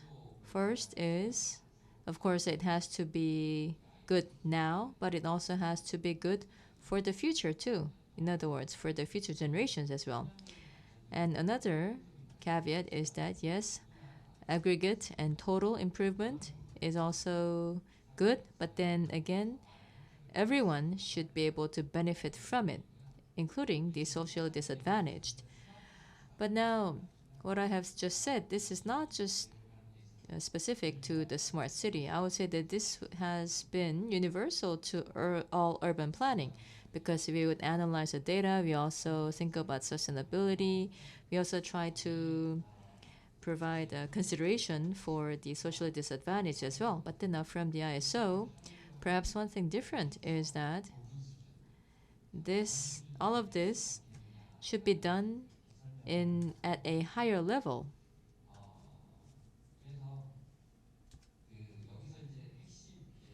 And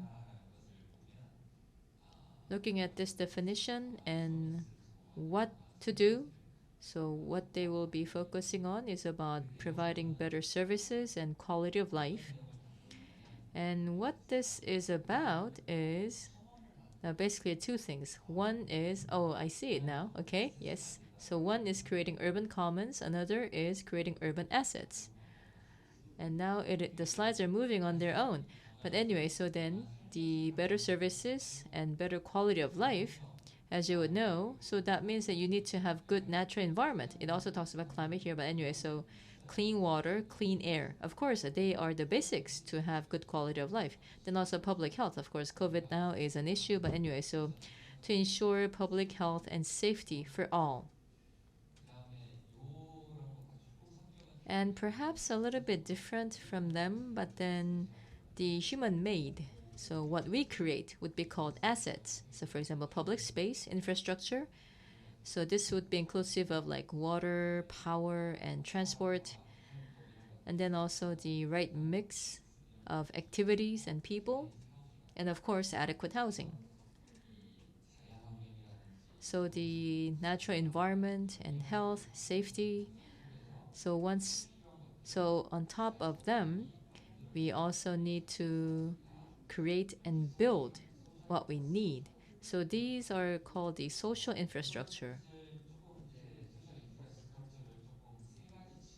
Then we can also divide the social infrastructure into different layers. And then at the basic level would be the natural environment, because we cannot live without it and we cannot go beyond it. So ensuring good natural environment would be very important. And then today we would be talking mostly about the social infrastructure, in other words, the built environment. And then on top of that, there should be the social environment or the institutions. And if I may continue with a photo. Okay, now I don't see it anymore. But anyway, so this is a photo of Seoul from 1970s. How come it's not being shown anymore? I'm not sure whether you have seen it just now, but maybe you could try to remember the fleeting image. But so it is only 40, 50 years ago. So my parents' generation in Seoul, I mean, we didn't have the water system. So there was not very well developed water system. But of course, water is an essential for human living. So you need water, first of all, for the toilet, and then also to drink, and then also to wash. So as you can see here, now in this photo, you also see the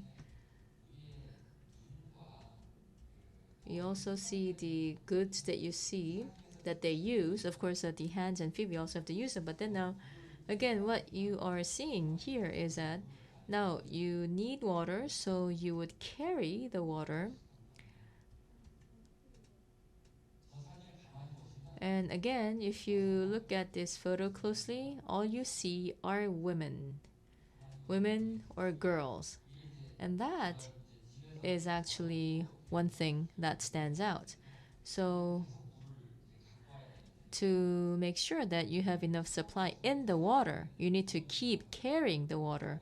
So it's like, in the toilet, you don't have water supply. Then also to wash and to eat, then you also need water. And then how the water was supplied, who did this?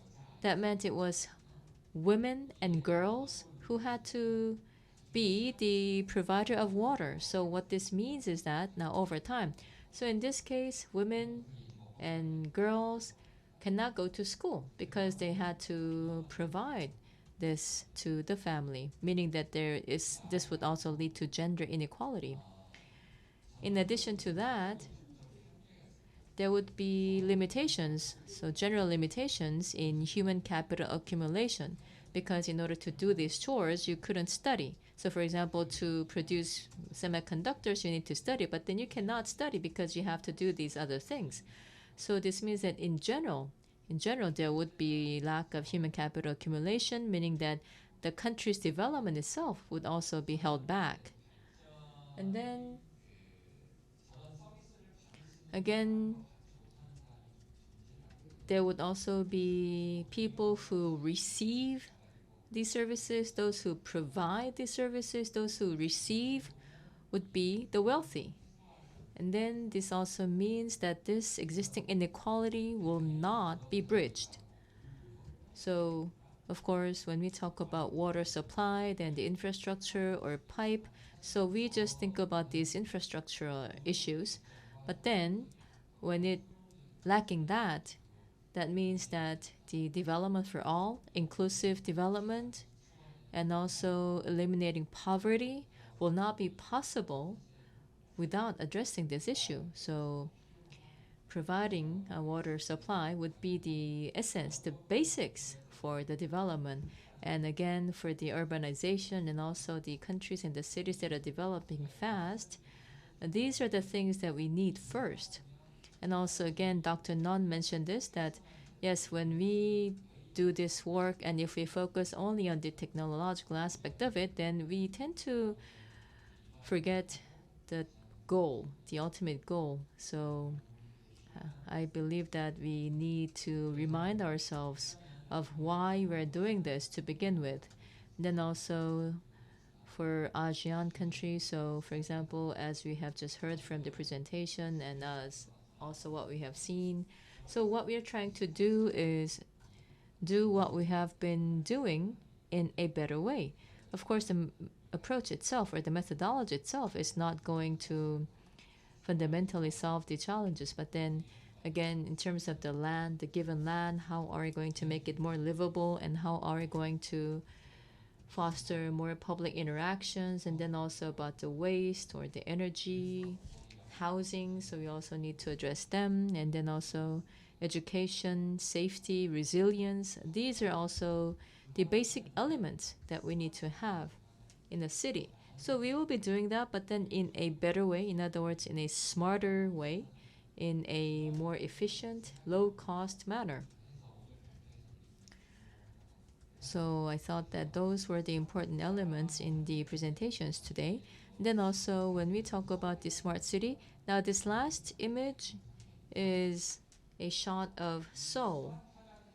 So when we talk about smart, or what we say smart, more of them is invisible. So for example, we talk about the smartphone and we also download videos. We also have this type of like online lectures or online conferences, but most of them are done in an invisible manner, but they still end up improving our quality of life.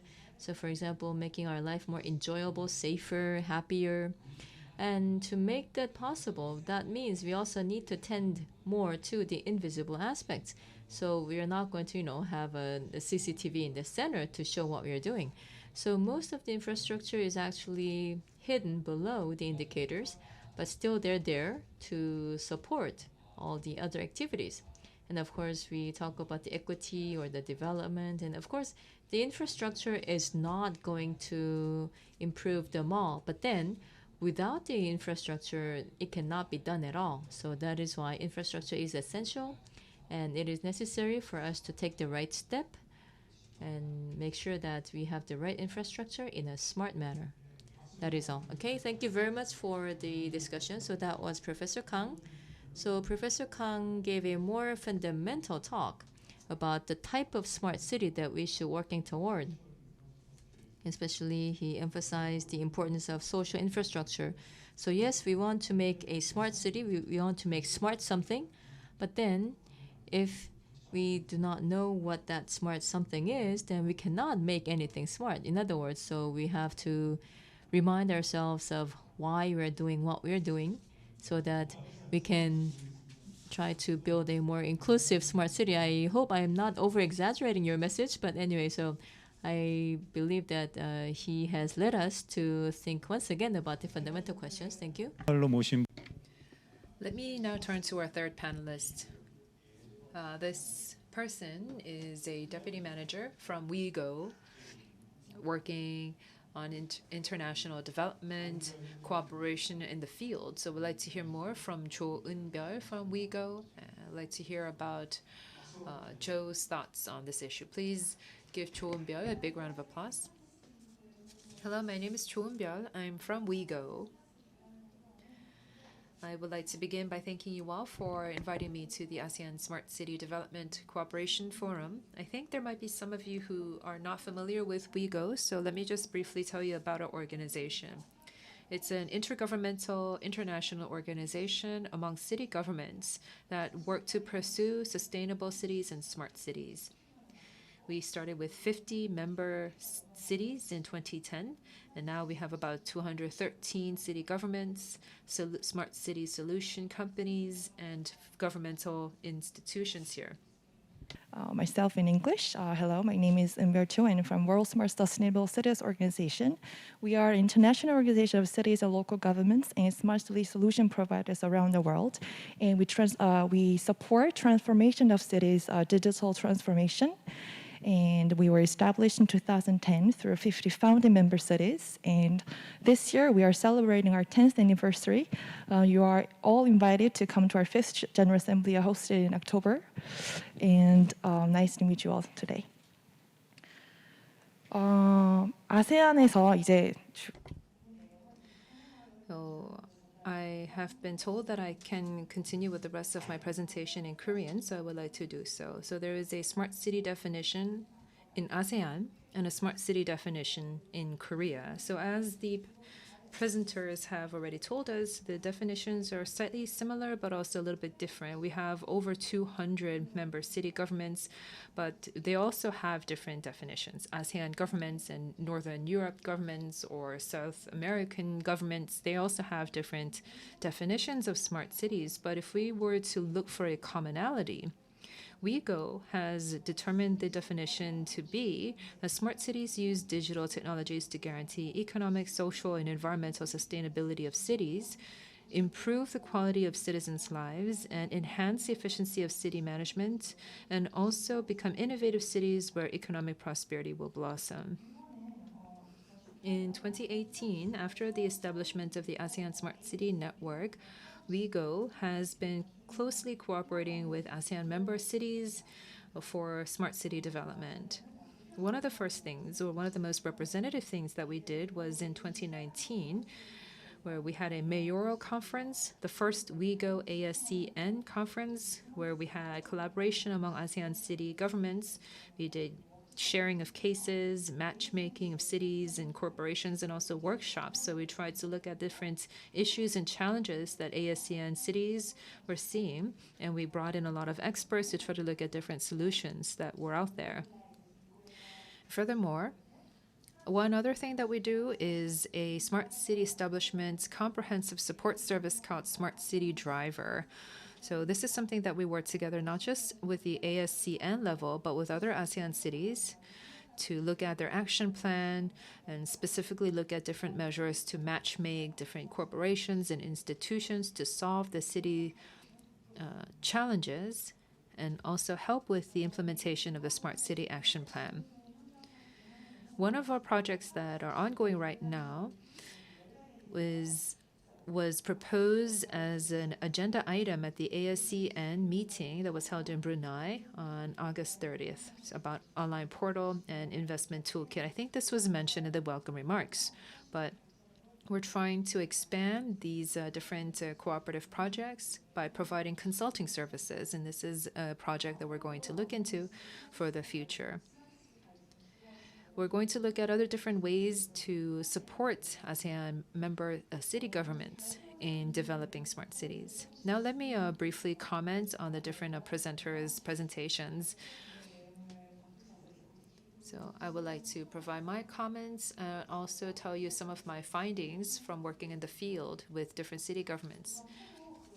So I enjoyed Dr. Non's presentation on citizen-centered smart city services. It talks about awareness creation, capacity building, and pilot projects, different ways to try to develop smart cities. This approach is very similar with what the UN is doing. It's also considered to be very important. And I think that globally, this is something that we have to all look into very importantly. WeGo also understands that citizen-centered smart cities are very important. So we tell our member city governments about these best practices and try to tell them how we can bring in the participation of citizens. So it could be citizen-driven urban development. We have a lot of demands like that from the member cities. So in the 30 different conferences, workshops, seminars, training programs, and pilot projects, we try to tell different member cities that citizen-centered smart city development is very important. We try to build capacity with the government workers and etc. So I think that the work that is being done at DIPA is very similar to the work that we do. So perhaps we and DEPA can also find different measures for cooperation and collaboration in the future. In 2019, as has been mentioned, the first WIGO ASCN Mayoral Forum, I understand that Dr. Non was also present there. At that forum, we met with different experts to look at different solutions, and we had discussions, and we're going to make more of those opportunities happen in the future. Excuse me, just a minute for me. 네, 잠깐 순서가 꼬였었는데 I had a little bit of a presentation with my PowerPoint. But anyway, if for my second presentation, I think Bang Sol-ah, she gave a very polished presentation about the research results. And I think that the results of her presentation and her findings should be shared with all of the members at ASCN. As I mentioned with the ASCN annual meeting, we've had discussions about developing the ASCN online portal, different ways to try to do information sharing, because there's a lot of demand for good information. So when there is research results like this, we want to contribute to sharing that information with more of the member cities out there. The driver program that I mentioned before is where we bring in these challenges and problems that cities have, and we try to ask other solution providers and companies and corporations if they have any solutions. So we're doing matchmaking through this driver platform. So the driver platform can be a way for us to share information, such as Dr. Pang's research results, with other ASEAN member cities. And as for Dr. Chun's presentation, he talked about different ODA, and I think that ODA is a very important tool that we can use, and there needs to be a middleman to work together with the cities. I know there's so many different tools and mechanisms out there, but there are cities who don't really understand the kinds of tools that are available, especially if you're a small city or a medium-sized city. They don't understand what kinds of relevant tools are out there because of a lack of information. So even if there are all these ODA and funding sources, they might not necessarily know where to reach out. So perhaps WIGO can be the middleman to bridge the different funding sources that LH has talked about with the relevant member cities.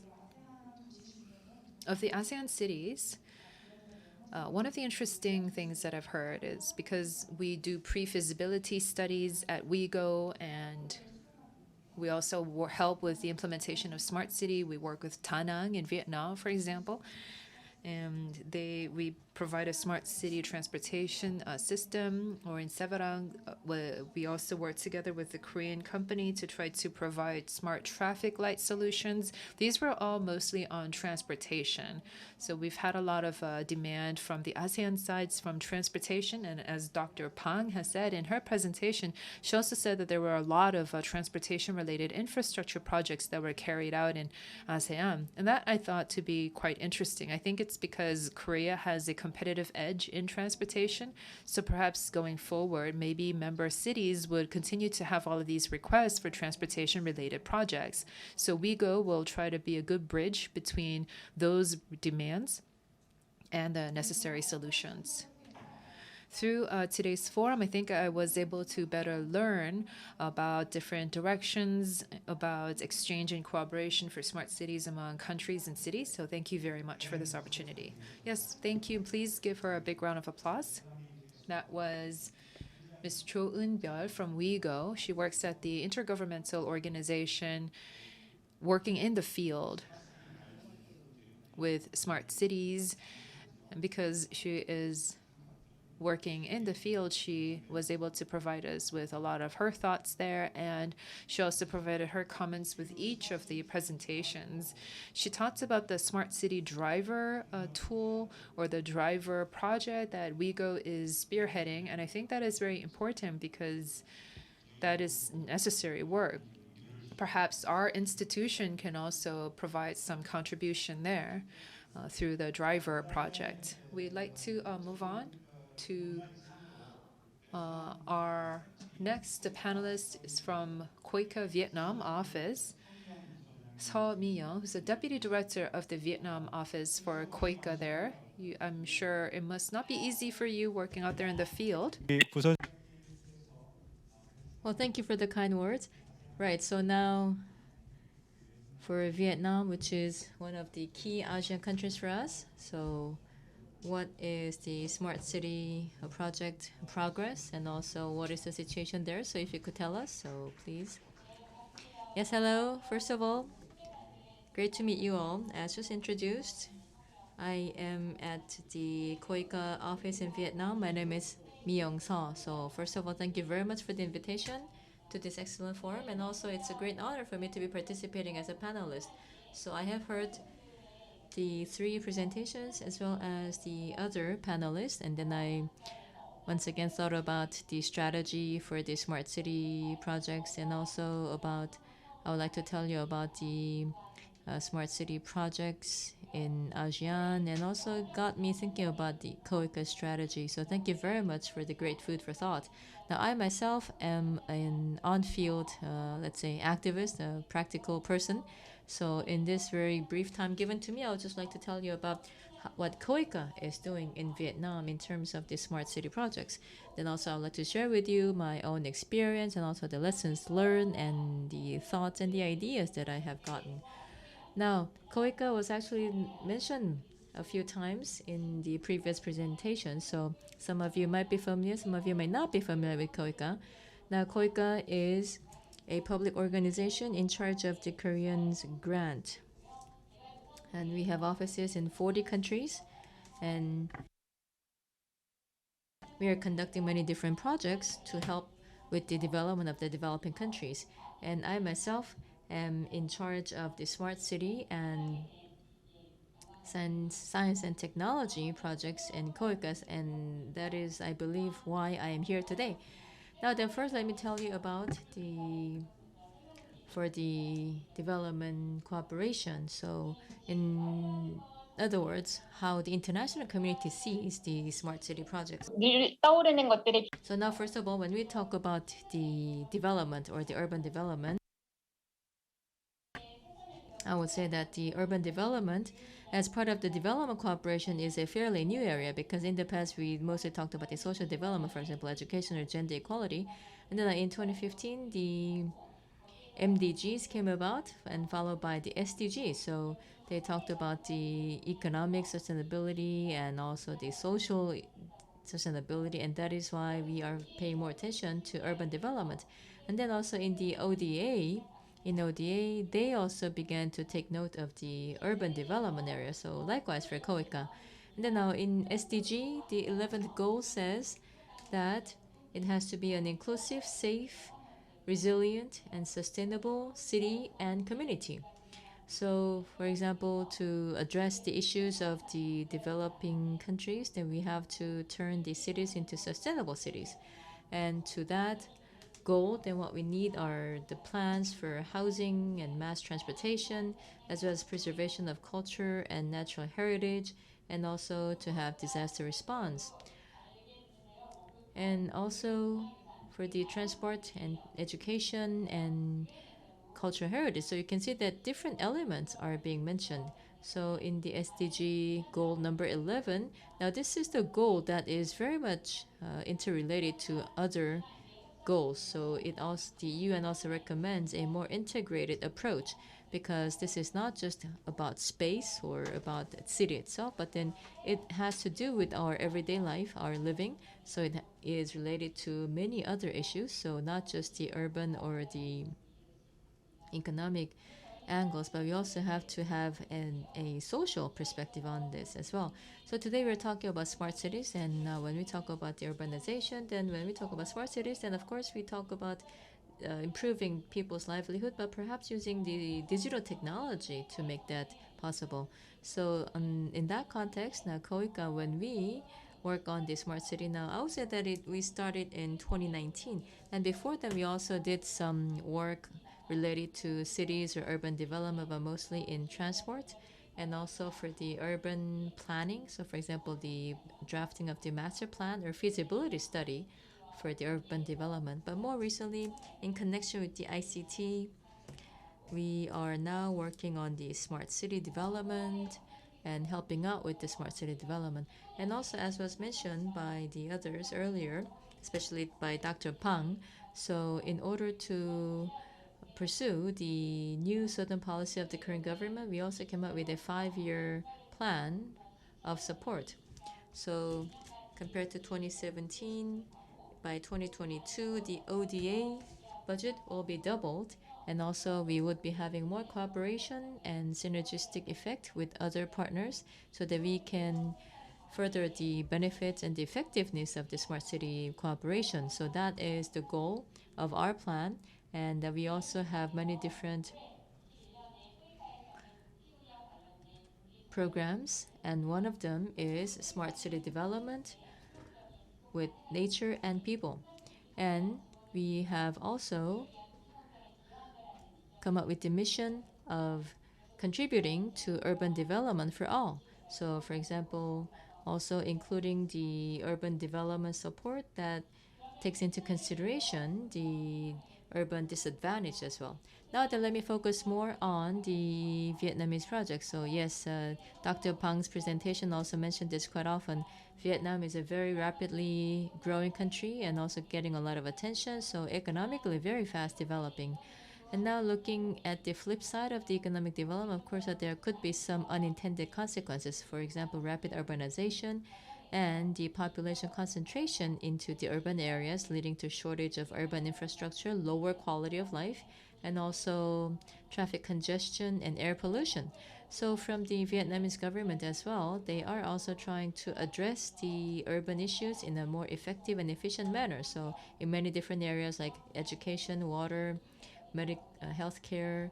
So they are also coming up with plans and strategies to utilize digital technology and ICT in order to address them.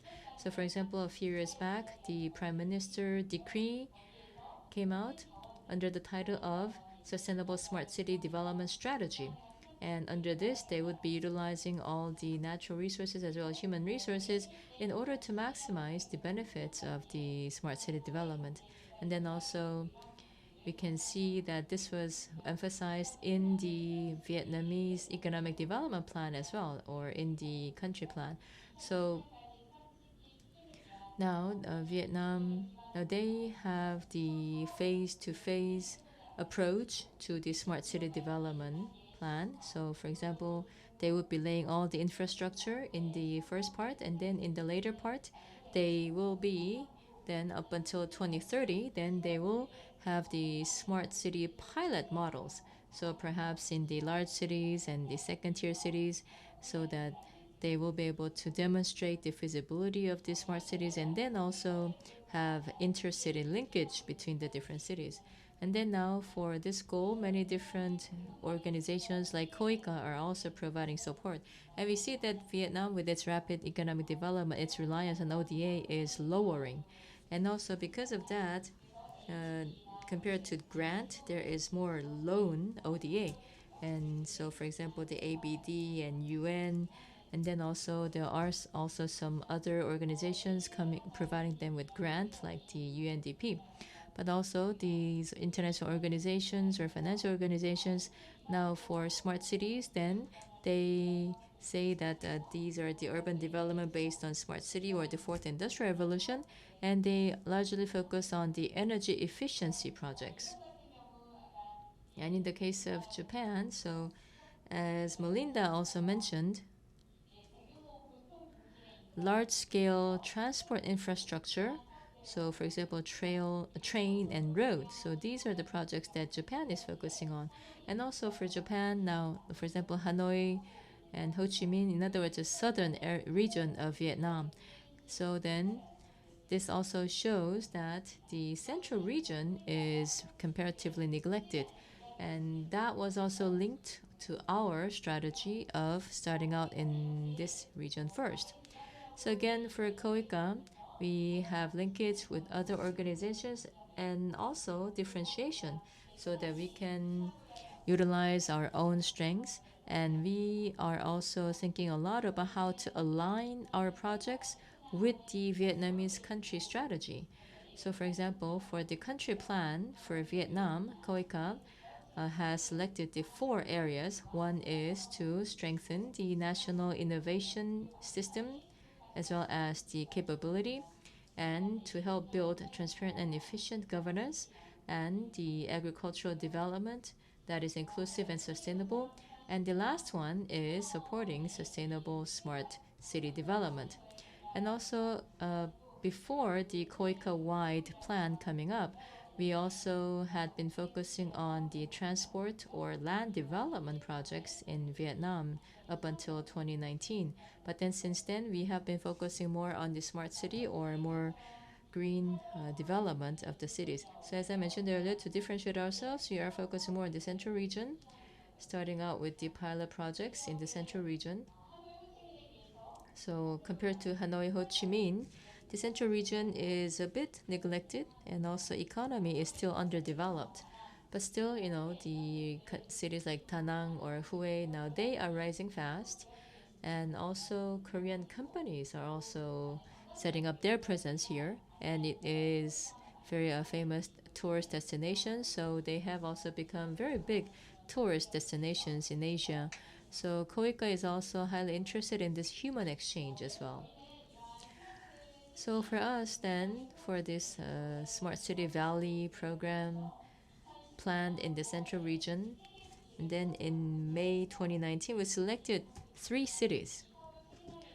And when we were working toward these projects, now we wanted to review many different data on the Cities in Motion Index. I understand that this is also being benchmarked by other countries as well. So the Da Nang, Hue, and there's also a city called Gwangnam. So in the central region, these cities, so we have also evaluated their competitiveness in the cities, and we also have conducted surveys on their citizens as well as the civil servants to ask them about where they want to focus on, what they want to focus on among the different smart city elements. So we have also reflected the results of these surveys.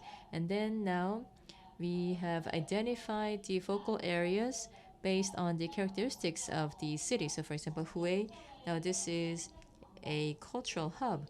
So we came up with the theme of culture hub of Vietnam. And then also Da Nang. Now it is endowed with natural beauty, but that means that it is also vulnerable to disaster. So we are trying to focus on the disaster response system. And then for Gwangnam, now we are focusing on the citizen services or the civic services.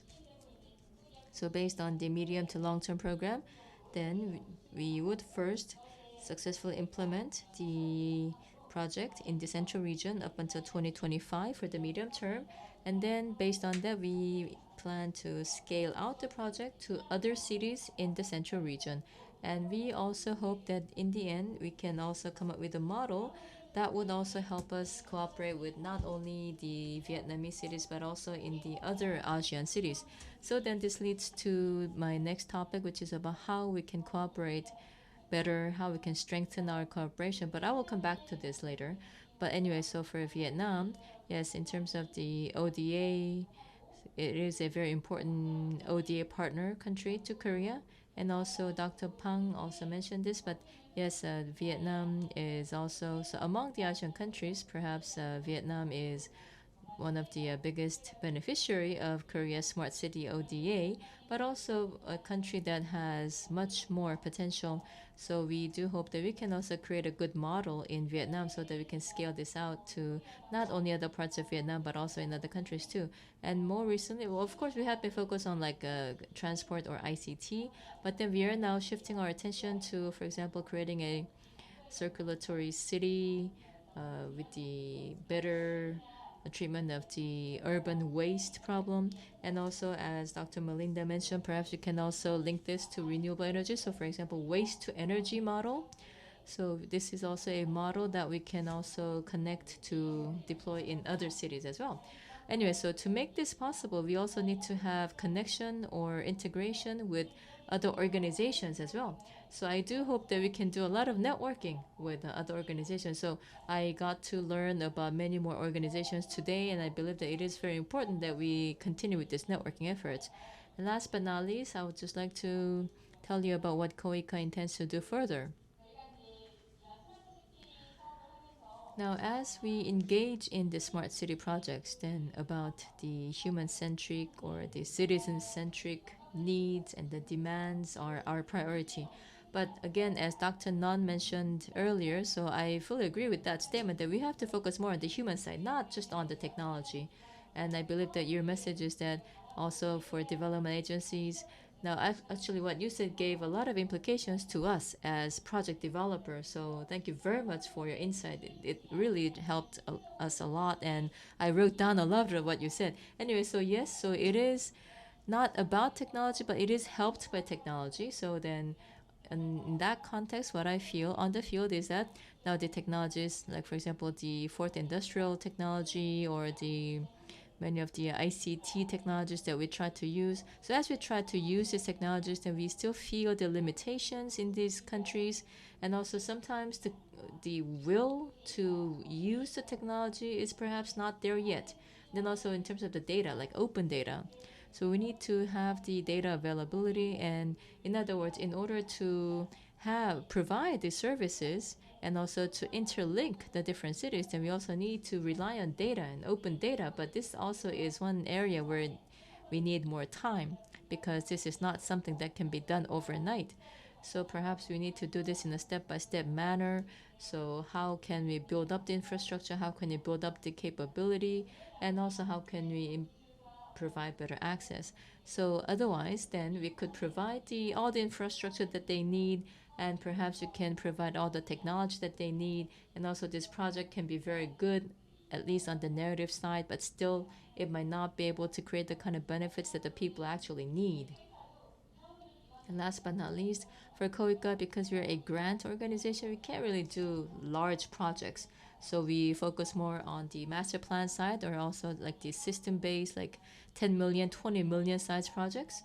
And then now for the Korean organizations and also the international organizations, so we need to have better cooperation with other organizations to create better synergies. So I do agree with that. But still, collaboration is not easy, because because the different organizations have their own mission, have their way of working. So sometimes we are faced with a lot of limitations. Of course, if we could have good collaboration, then we can see that the benefits are much bigger. But still, that is not easy. And I see that communication and dialogue are very important. And also, I understand that we need to work harder to share our vision and strategy. And then also, if we could have this type of platform where we can share our ideas and experience, that would also be much better. So if we could also have that, then I believe that the KOICA and also the Korean government would become more active participants as well. So that is all for my talk, and thank you very much for the presentations, and thank you very much for giving me this chance to learn. Thank you.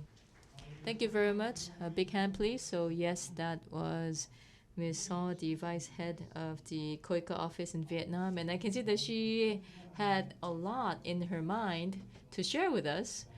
And thank you very much for providing a very succinct summary of what you wanted to say. Thank you very much. And now we will move on to the last panelist. 경제협력 This is the head of the Economic Cooperation Team, Kim Sung-soo, from the Presidential Committee on New Southern Policy. We'd like to hear from him now.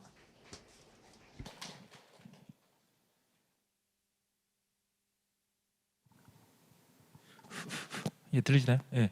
Yes, can you hear me? Yes, hello. I'm from the Economic Cooperation Team at the Presidential Committee on New Southern Policy. We're here to discuss the development needs in ASEAN for smart cities, Korea's new southern policy, and financing measures for smart city development. At this forum, I would like to take this time to thank all of our presenters and also our other panelists for taking time out of their busy schedules to be with us here today. Today's forum would allow us to discuss Korea-ASEAN development cooperation measures, ODA, and various financing measures as well for smart cities. I'd like to first of all talk about why smart cities are important in Korea-ASEAN development cooperation. Smart city development projects are much larger in scope than other simple infrastructure projects, and this means that they would also lead to various repercussion effects in terms of industrial, personal, cultural effects more than roads, rail, or infrastructure projects. So for example, there is wastewater treatment, ITS, transportation technology, energy management technology, disaster response, crime control. All these different measures can also be opportunities for cooperation in smart cities. And also we can have better understanding about residential style or lifestyle patterns in the other cities. So this can lead to expansion and cultural exchange. Smart cities, where industry, jobs, and lifestyles are all coexisting together, are very important for ASEAN cities because they're seeing rapid economic growth, and this could be a solution for them to solve various urban challenges like transportation, environment, and energy, and it can also contribute to state growth and prosperity. Korean government's vision for people-centered peace and prosperity allowed us to work together with ASEAN, and that's why we pursued the new Southern policy, which would elevate ASEAN partners to the level of the US, China, Japan, and Russia.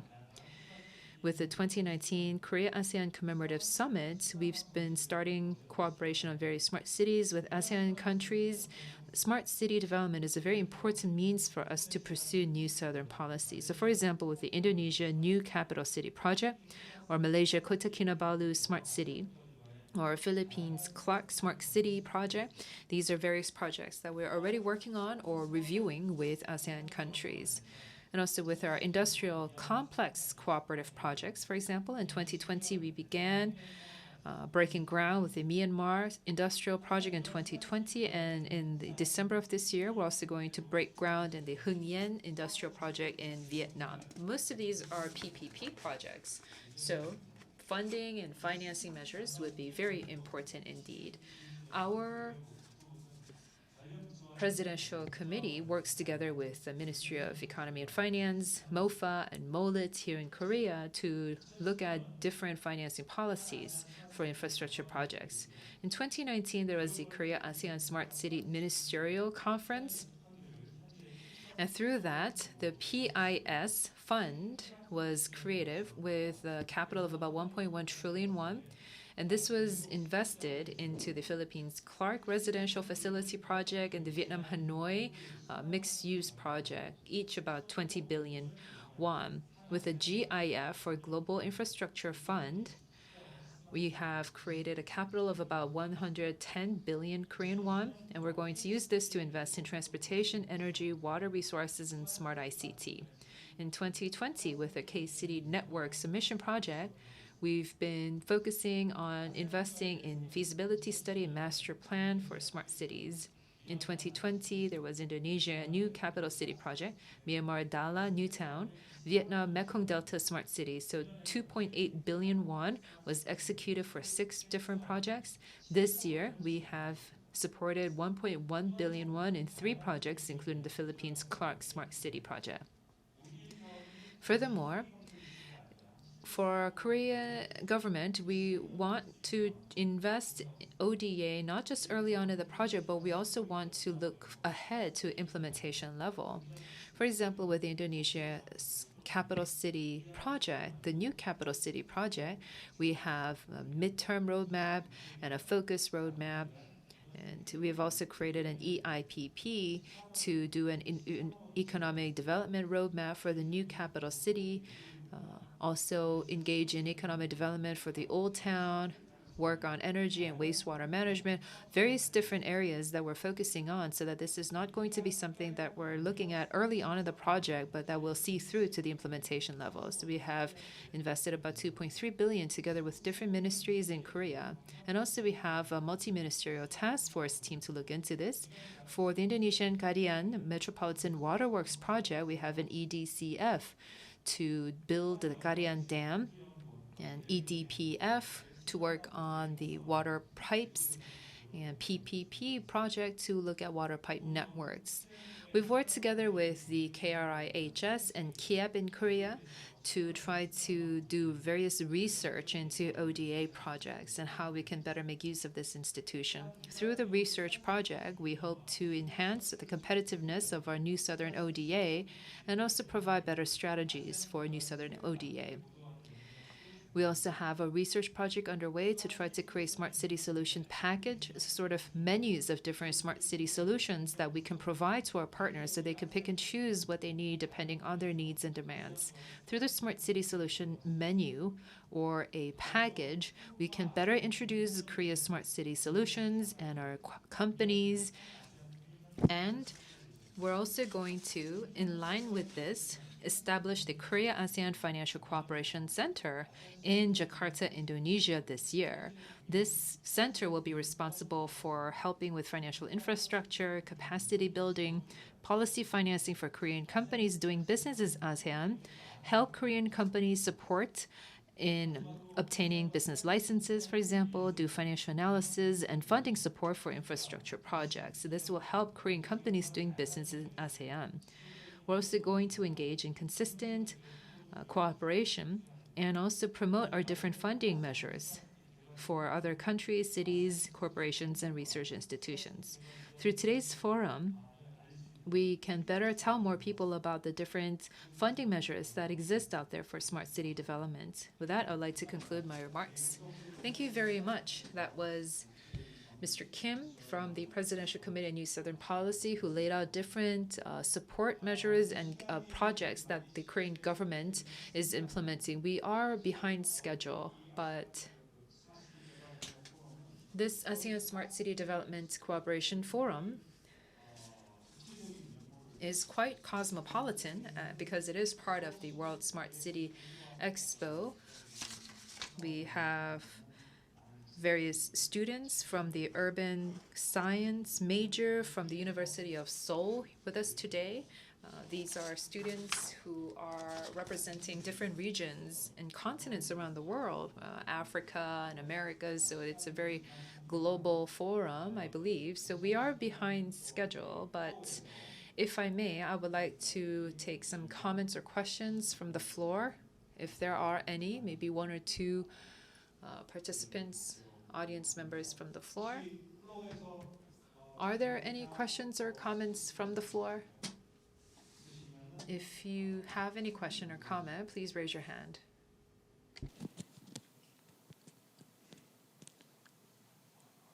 예상외로 상당히 So I see that we have a very gentle group today. Now then, seeing none, then I would conclude the discussion session at this point. And then,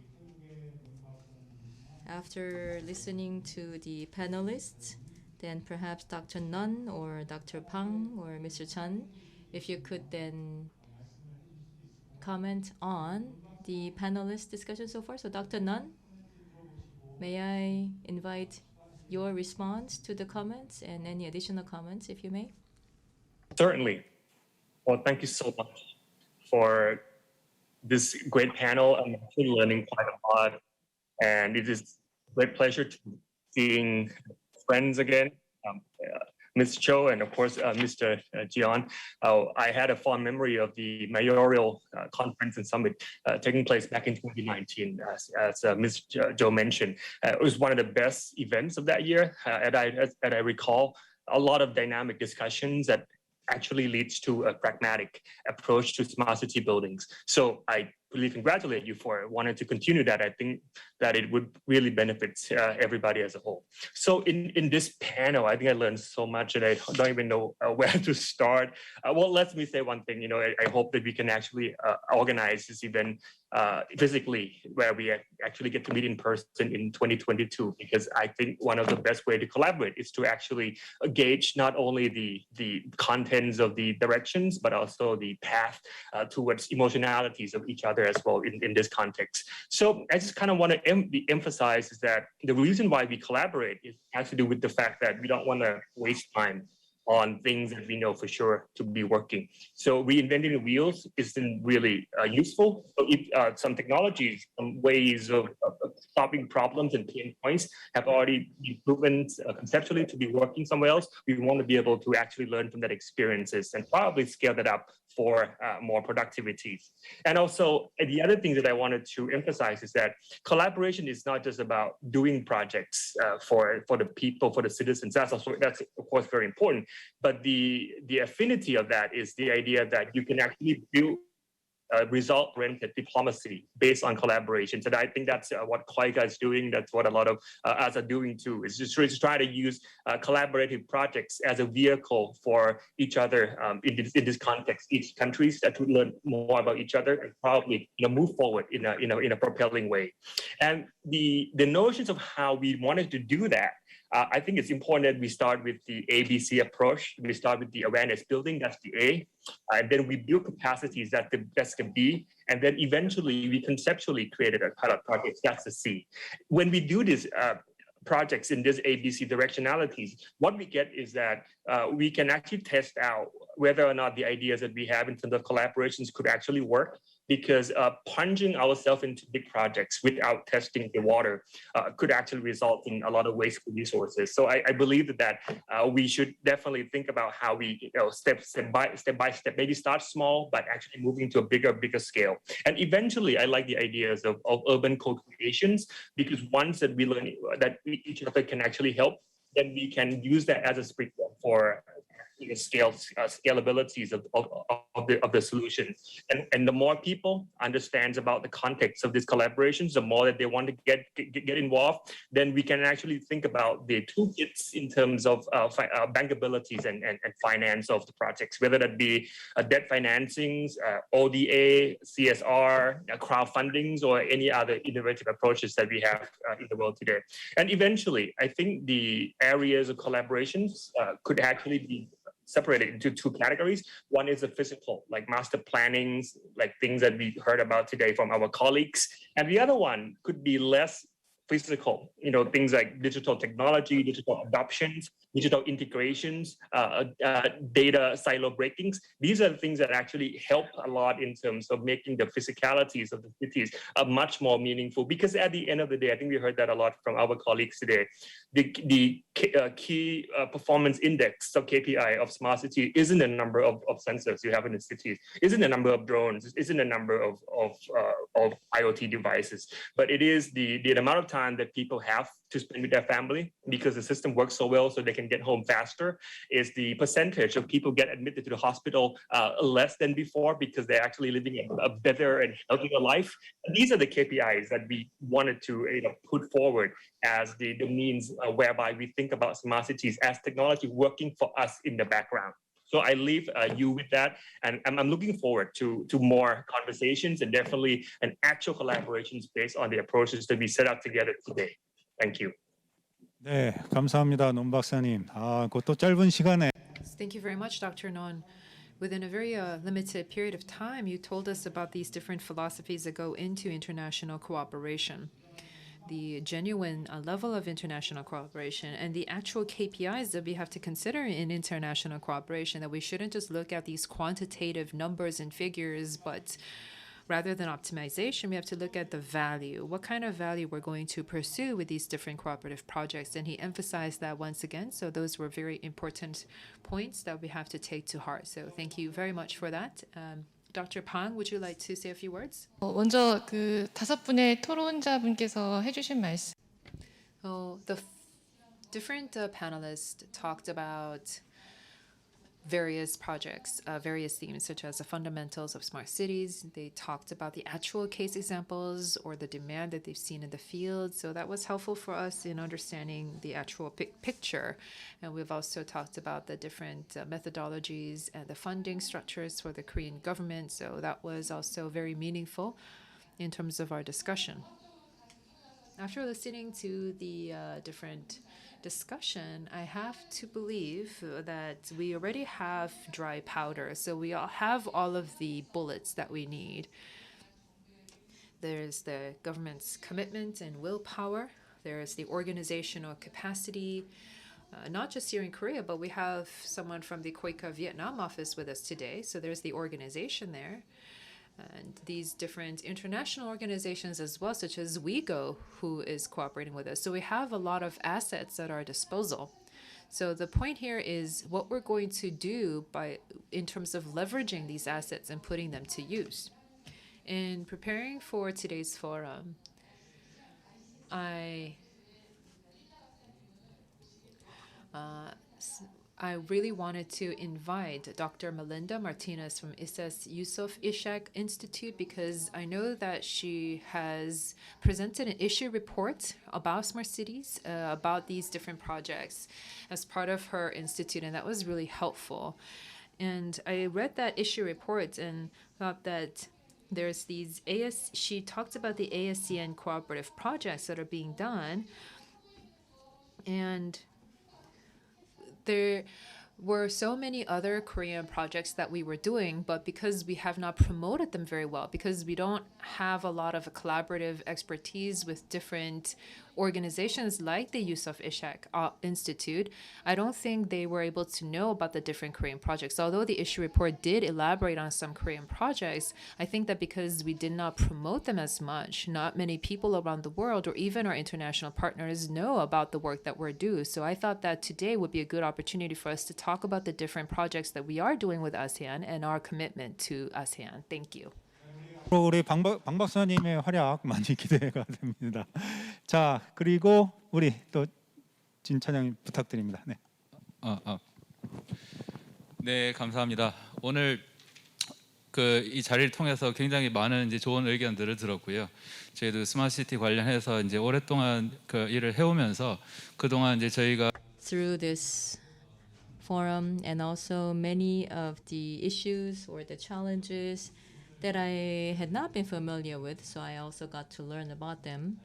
And also listening to the discussion, I could see that many different entities are thinking and looking at smart cities from different perspectives. So that was also one impression that I had about the different perspectives about the smart city.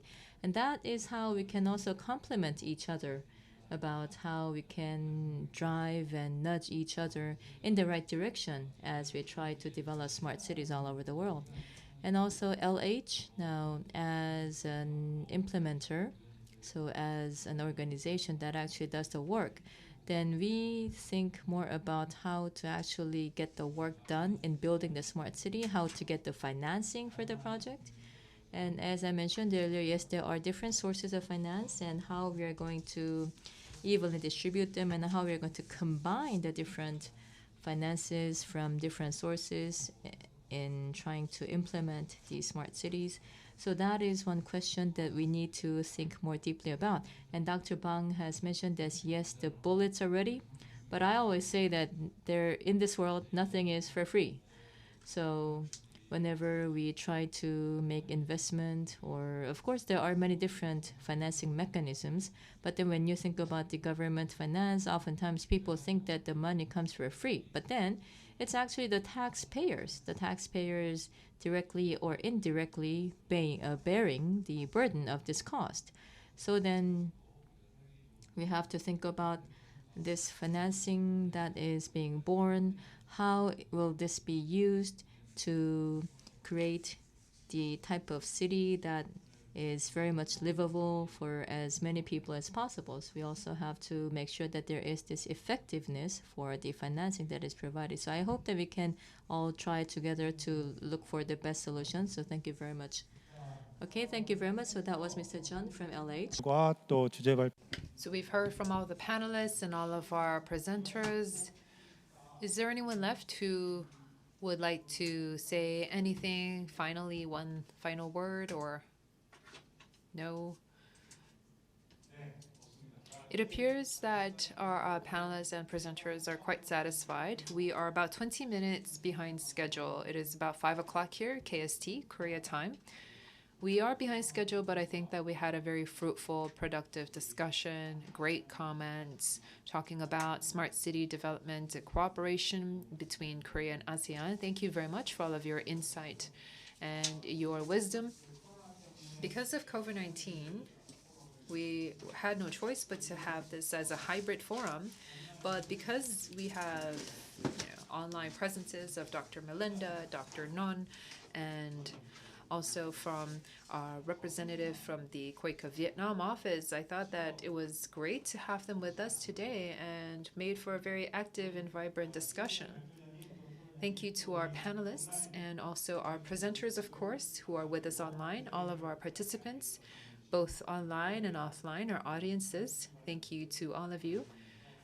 And with that, we'd like to conclude this discussion session. Thank you very much.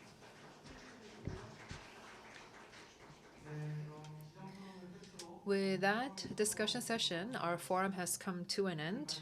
I would like to thank all of our presenters, panelists, moderator for taking time to be with us today. With that, we would like to conclude the ASEAN Smart City Development Cooperation Forum. I'd like to thank all of our audiences joining us online. Thank you very much. Despite the resurgence of COVID-19, we have many people joining us today, so thank you very much. We will meet you again with a better program. This has been your MC Ha Tae-hoon. Thank you very much.